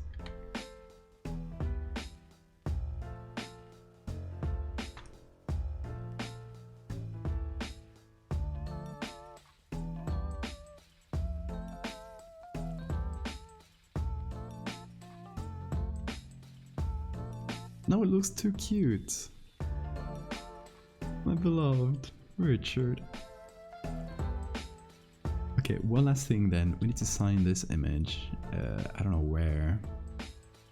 We could go for the classic reflection trick, since we got a lot of reflecting windows here. Yeah, let's go for that. Like, I was thinking maybe do it with lit up windows, but we don't really have like a good line like we could only do it in this area here, and it's kind of cut in the middle. So I think reflection might be the best trick here. So we can put it here. Large, not that large.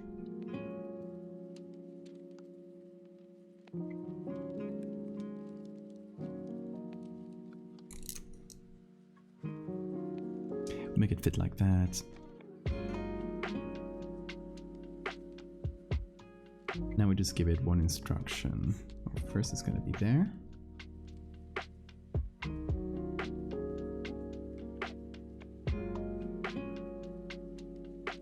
The instruction to only appear on the reflective surfaces, which are the bright ones.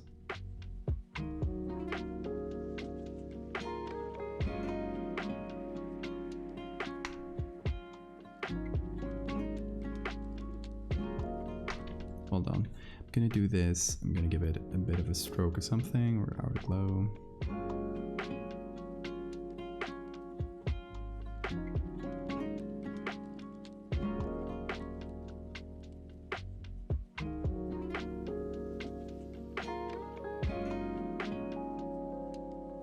Just a little trick.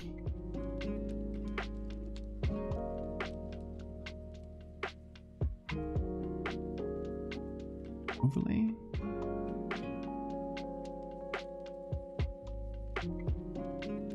Yeah. Make it slightly less opaque. Don't eat the Val building.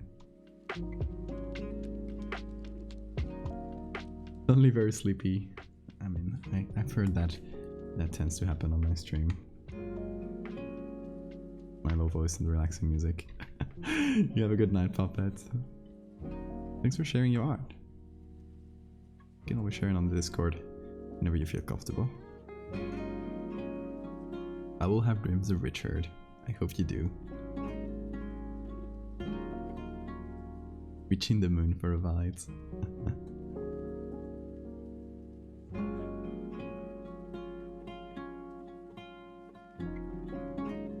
Okay, now, should we actually add the moon again, but at its, like, just get a clearer moon instead of the relatively shittier one we had.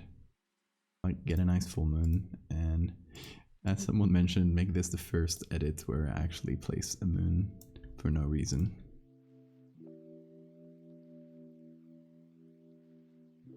Make it tiny. Like, it's gotta be realistic size. I don't want to make it the whole thing. And make it match the line of sight. So now it's not actually looking at... not actually looking at the tip of the building. He's looking at his beloved, the moon.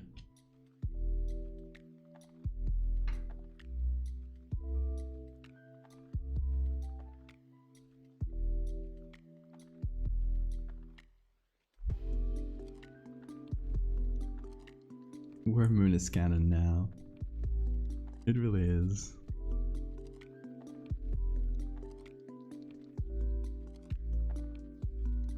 I'm gonna make it be a bit closer so it kind of fits into the composition a bit better, I hope.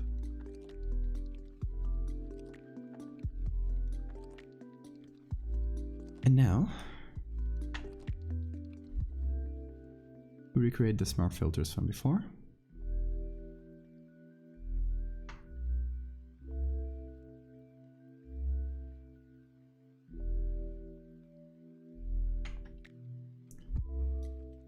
Fix up some of this a bit better.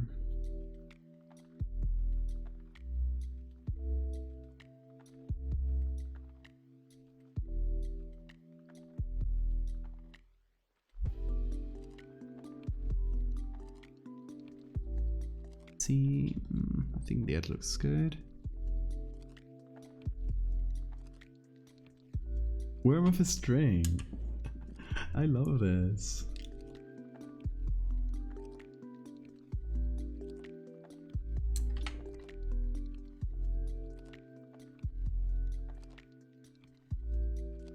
Cooey. Thank you for the follow. Okay, so I don't know how much I'll express of this story in the caption, because maybe I want to keep it simple. But the real canon here is this worm's name is Richard, and he's fallen in love with the moon. So when he's finally unleashed from his string, first thing he does is go and try to reach it. Heartstring. They loved each other, but they were too far away. Oh.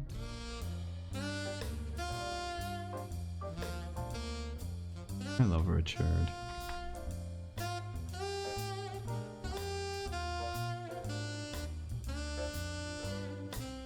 Richard is a dear, darling, and I would die for Richard. Just look at those little eyes. They are so expressive for some reason. Like, look at that. Looks so cute. I think I might need to move the moon. Yep, slightly here. Now that I see it from a different angle. Hold on, everybody. We are moving the moon.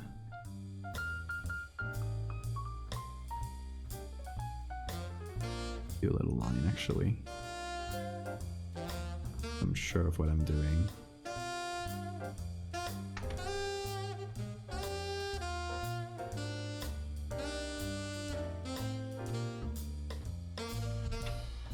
Slightly askew, but it does a bit like this.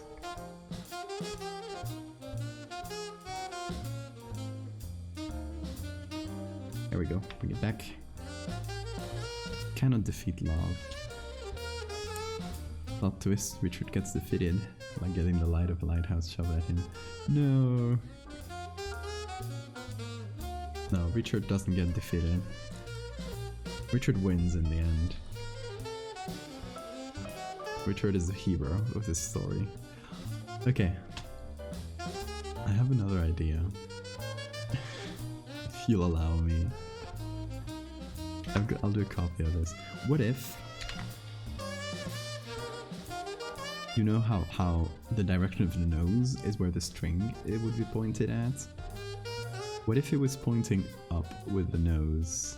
Implying that his true objective is and always was the moon. Kinda like the string is pulling him to the moon. Should we do that? Like, just compositionally it works better, I'd say.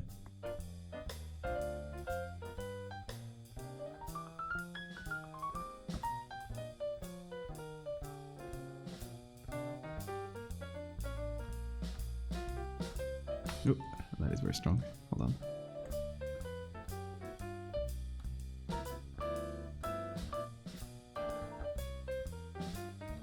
Got a little shadow to fix up. Oh.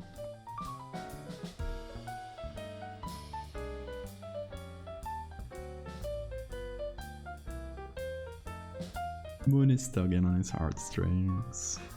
Oh, I love Richard. I hope you guys do too. Have we signed it? Yes, we have signed it. Okay, copy the camera raw filters.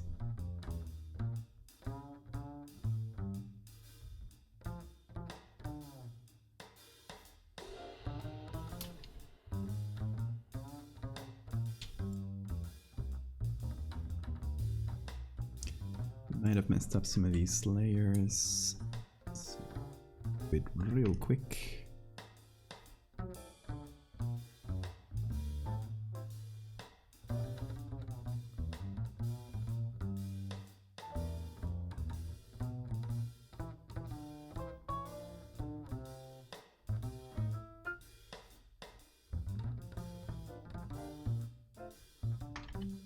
So we have turned this from just a worm on a string going a city. Cool love story, a very cute love story about this worm falling in love with the moon.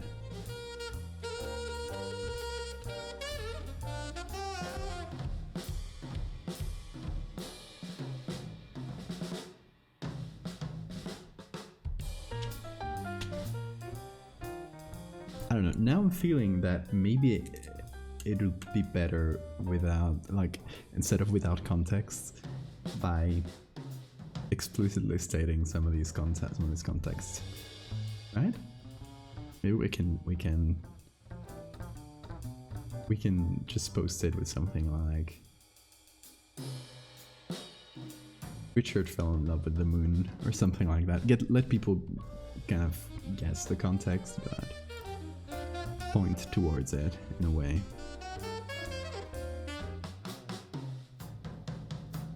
Worm without over black hole without hesitation. Yeah, it's a much better story, much better image, and we'll probably come back to the wormhole, to the black hole. Oh, I need to mark worm of the string on my little thing. So, funny enough, worm of a string is not one I expected I would end up doing, because it's so out of my brand, but you know, little surprises, happy little accidents. And to be honest, I wouldn't have done it if it wasn't for Cade, so again, big props. Can you post it to that context and expand on the picture below? He came from the black hole, exactly. This is a Richard summoning ceremony.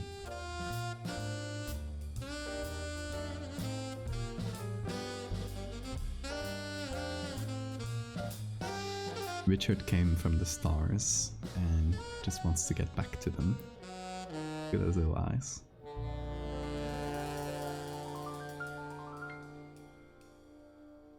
We were able to prove that people don't read threads. That is true. Got both worm and a crab for me today. It is a real hero.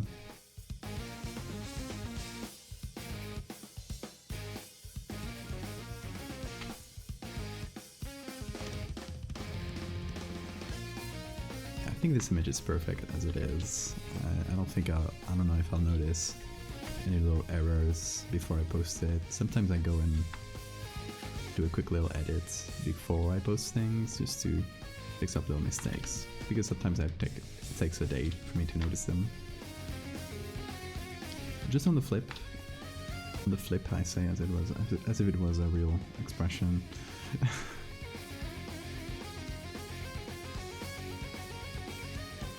Go.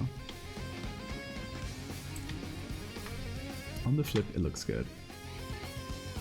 Don't look at your worm. You know, that could be interpreted in many different ways. Might not want to say that. Andre Rivera. I'm unassuming Spanish speaking. Andre Rivera or Andre Rivera art. Oh. Produce commercially if you want. Thank you. I'll pay your t-shirt in a second. We can make this into little t-shirts. That'll be fun. Like maybe just separate the main elements. Just separate the building, the moon, and the worm, and maybe get these little base buildings to get something to cut it off. I firmly recommend your account. This stuff is rad. Thank you. You like it? This would be a very nice t-shirt. It's tall too, so it would fit into the big design. Should we give that a little quick try? Shouldn't be too hard to do. We already have the selections for everything, so it's basically just putting it together. Wait, hold on. Save this. And then I'll make another version of the PSD with just the main elements we need. So I'll save this as design. We can give that a little try. I don't think I've ever done any merch design things on stream, so maybe a first.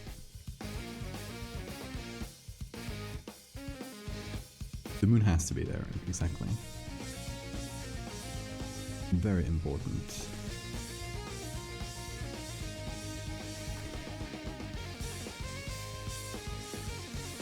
So we got a final line to cut here.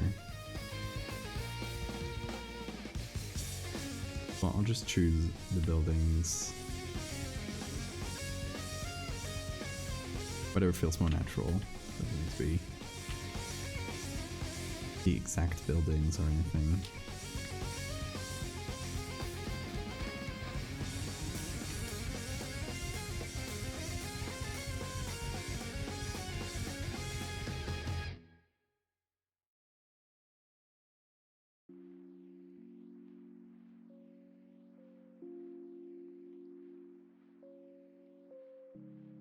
See, because the cut here is perfect pretty much. Here it's a little bit messier.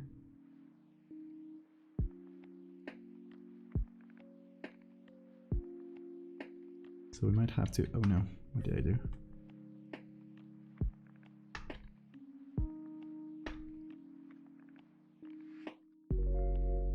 We might have to cheat a little bit. Create a fake...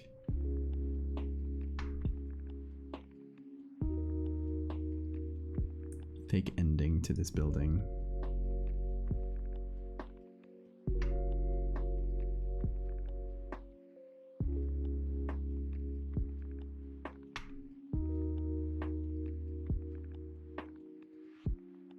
Yeah, that's pretty good. Then, oh, the moon. Gonna be on normal, full opacity.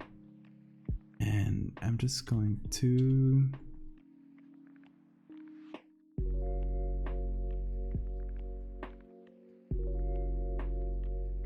I'm just going to do a manual selection.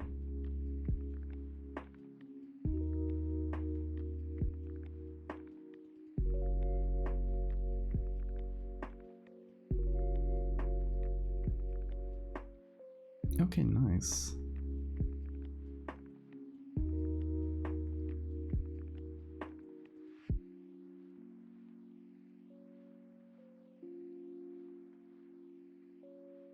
Now we can give it a try and put everything together, as we've done. Even the same camera filter. This looks very cute. I like it. Some layers that actually...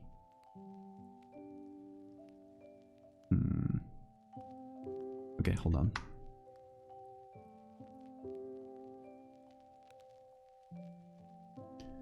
I must have missed some layer.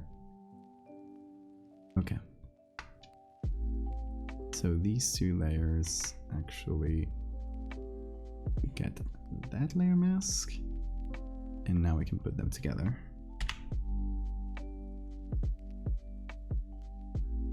Oh, this will look good. This will be a nice little design, I think.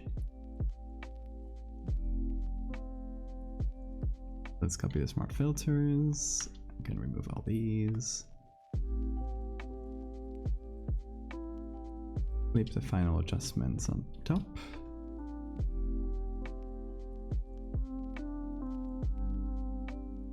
Work the edges a little bit so that it don't feel too dark against a bright background.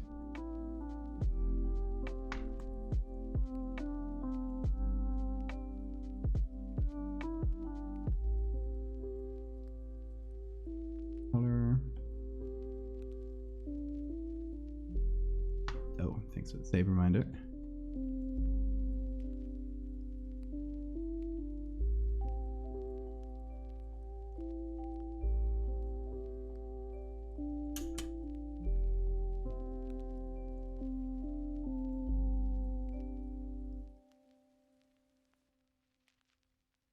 New person here? Who's a new person? You new, sorry? Those off, okay. Hello, hello. Sorry for my voice. I cannot control it. We are turning this little thing we just made into a PNG so we can put it on a t-shirt and see how it looks.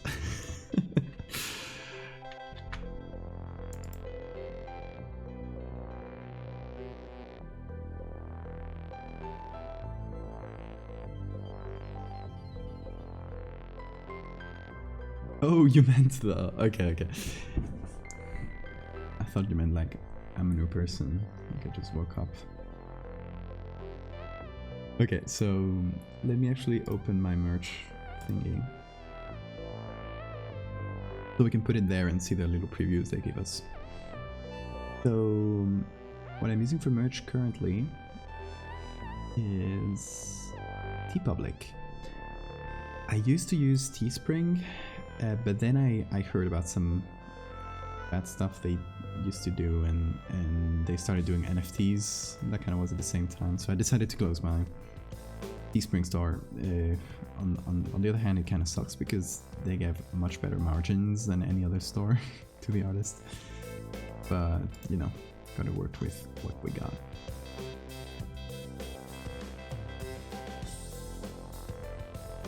So, put out the browser. Ooh, that is bright. Just gonna open the upload a design thingy. Okay.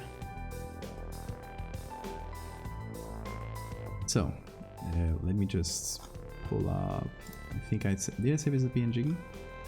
It should be, yeah. Let's see what that looks like. Takes a little second.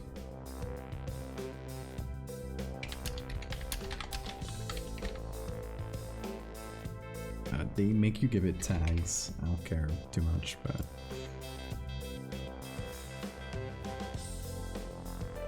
just to give it something.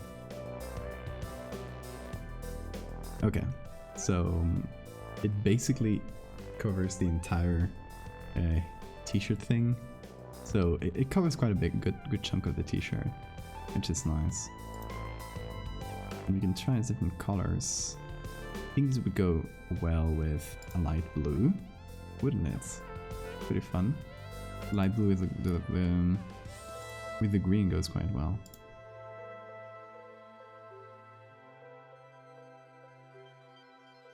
I don't know if hoodie here works. Can it be printed on the pocket like this? Sure, that's wise.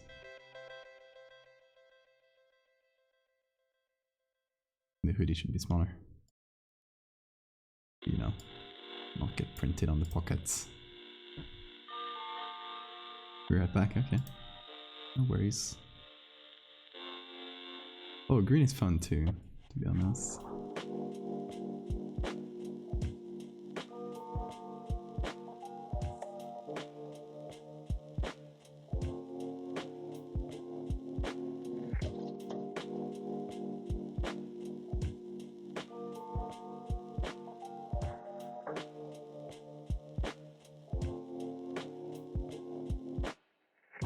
This is quite good.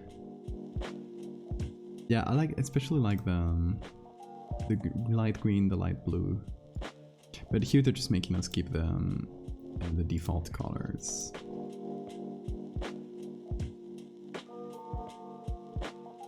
On the different things, we can turn off any of these. If, like for example, I'd say maybe this hoodie. Why did it get? The hoodie I maybe turn it off because it's too long and it will look weird with the pockets. Same for the kids hoodie. So light blue here and coastal blue, I guess. Yeah.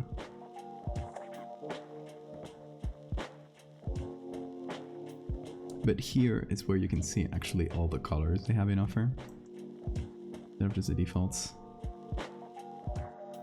And I think it looks good against any light color. Darks make it be a bit of a weird edge and don't contrast very nicely. And of the light colors.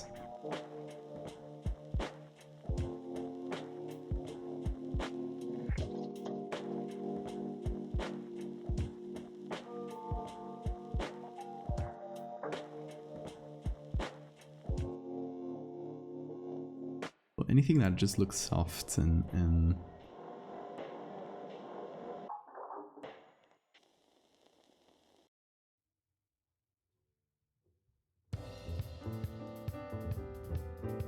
any kind of soft color.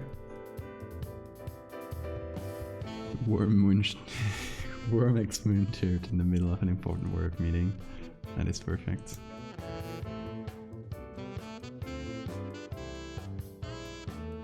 We have a light green here now. Oh, and here you can see things like stickers. Oh, this sticker is very good actually.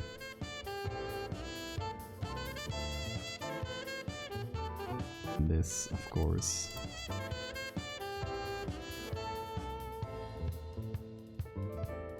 This is perfect. The phone cases are beautiful.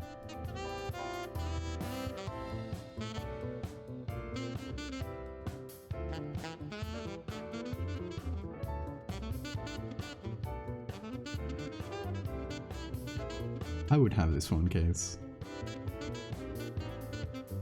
Let's copy the color.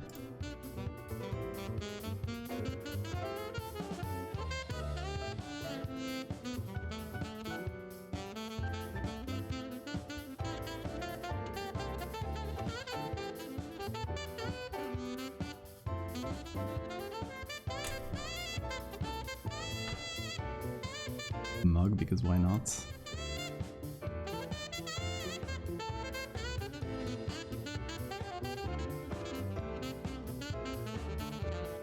I never know what to put things in mug. Where to fit things.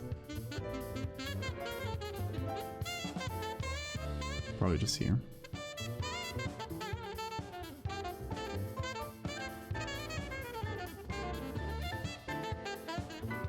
And I kind of like it that for these little things.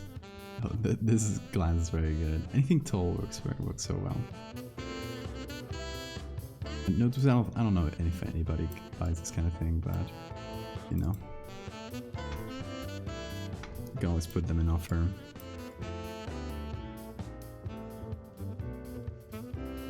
Yeah, the phone case is probably my favorite. It just works so well with this picture.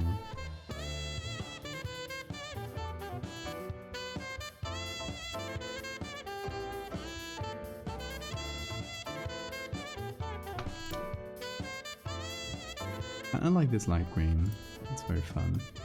Pins? I don't know. I don't think anybody will get a pin of this, but...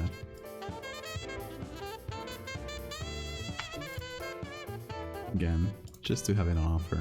If anybody does want it. Masks? I don't think this would fit well in a mask.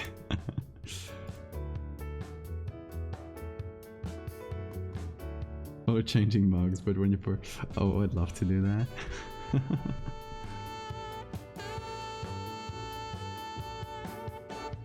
Anyway, we got a merch design just like that. I think they make you do a supporting tag as well, so I'll just do string for no reason at all. Worm and string, these are the tags. But yeah, do you guys want to have it already on the store? I'll publish it already, even though the edit is not there. Oh, what? Oh, I think I need to say no mature content. No, it's just a worm and a string, my dude. You must enter a description. The description is just Richard. Or no, the description is Richard fell in love with Worm. Worm Moon fanfic. You must... I don't understand. You must choose... Oh, why didn't it choose a default color? Give it one. Now? Will it work? Hey, there it is. The fun thing is, when it is first posted, for the first couple days, it's on offer for much cheaper. For like, yeah, 2 days, okay, 2 days, 23 hours, during 3 days. And if you go down here, you can see the other things. So I'll post it in chat. If anybody wants it ever, there will be. Our thing we just did right now is now on a t-shirt and available. That was the fastest design to final thing I've ever done. Oh, pink is very cute as well. I think any soft color just works very nicely. But yeah, light blue and light greens are my faves.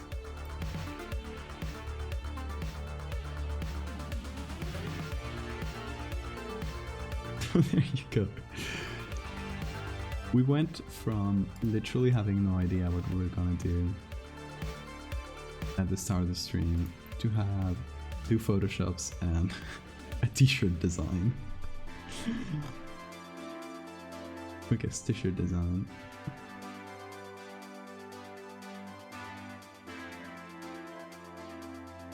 There is our final picture, which we will post tomorrow. It's so cute. It's honestly so cute. You're so quick. You're already getting the t-shirt. Oh my god.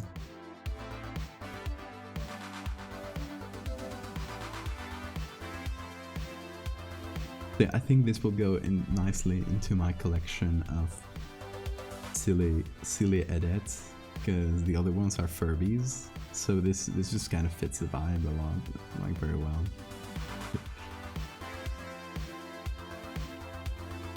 And maybe in the future, just to kind of continue this impromptu series, we could do other edits featuring other childhood toys like these.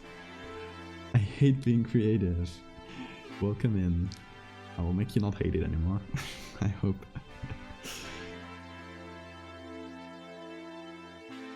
The notebook. The notebook is fun as well. Anything tall works very well with that. With that little worm. That silly little worm. Remove this. And our black hole, we'll do something about it. We'll figure it out. We can start something new or just figure something new. We'll see. We'll see as we go. In any case, you need the notebook. There's no rush. There's 3 days where it's still on offer, so you can get it cheaper. Oh, I was checking out if there was anyone cool streaming. Nickeldoodle was just streaming, but it seems like it just finished. Too late. That is fine. We're not raid today. But yeah, about the camera, little worm here. Yeah, that was fun. A very fun edit. That was a great little stream, and we came out with a cool image to boot. So that is always good. Thank you, everybody. Tomorrow, and thank you especially to Kate for your fantastic Richard. My best model I've ever had. Behaved so well. Amazing model. Richard should do more modeling. But tomorrow is the 11th, or tomorrow's the 10th, so we're working on the 11th prompt, which is DNA Forge. DNA Forge, it's a cool prompt. I do have an idea, which I'll show you guys, I think. Give me a sec. Richard fell in love with the moon, and Wei fell in love with his story. Oh, we gotta love Richard. Rick. Our boy Rick. I gotta scroll down a little bit on my Twitter, because it was something I mentioned a couple weeks ago, must have been. Or more. So I did this little thing where I told people, okay, the comment with the most likes under this tweet, yeah, gets to decide where I set my next edits. And the winner, I had to find, I've gone too far. Oh no, there it is. about the browser. Hello, worm. So I was like, give me the place in the world to send the story in. Most liked reply wins, and the most liked one was Philippines, and specifically this. And I found it a very this from Toastbur on the Discord. So you might recognize that profile pic. So he mentioned some very cool giant clams. Yeah, giant clams that exist in the Philippines. Look at these things. Look at this. Right, this is very cool. So I was like, okay, I'm gonna take. I don't know if I'll take the Philippines part of it, or like we'll try to find a way to fit it into the Philippines thing. But giant clam plus human, mix them in some way. Like, look at this thing. Imagine if your chest just burst open and it was a giant clam like this. For a prompt called DNA Forge, that seems like it would be a good fit, right? So it would be two birds in one stone, because we have a thing that, a little thing that I ask people to. I promised people that the most liked reply I would set an edit somewhere in there. And using their idea. So two birds in one stone. We actually use that cool idea, and it fits well with DNA Forge, I think. DNA Forge is a prompt. Yeah, I think it would fit well. Crumple Butts, thank you for the follow. So that'll be the one for tomorrow. A DNA Forge where they mix humans with other species, including giant clams. We could mix another animal, but humans is always freakier, and we are on a roll in terms of body horror, so why not keep it going? We can always keep going with the body horror, can't we? So yeah, we got a good prompt for tomorrow, and this one, as opposed to the last couple ones, or at least to the last one, we do have an idea for, so we'll go in directly with the idea, and I'll probably, if I have time before the stream, I'll find the pictures, I'll do everything. We'll do DNA Forge. So yeah, the SCP tooth cryptid bug body horror guy. Oh my god, it is getting, and you missed fractals. The clam opens, but there's no pearl inside, just a human head. Oh, that is very good. I'm gonna note that down, by the way.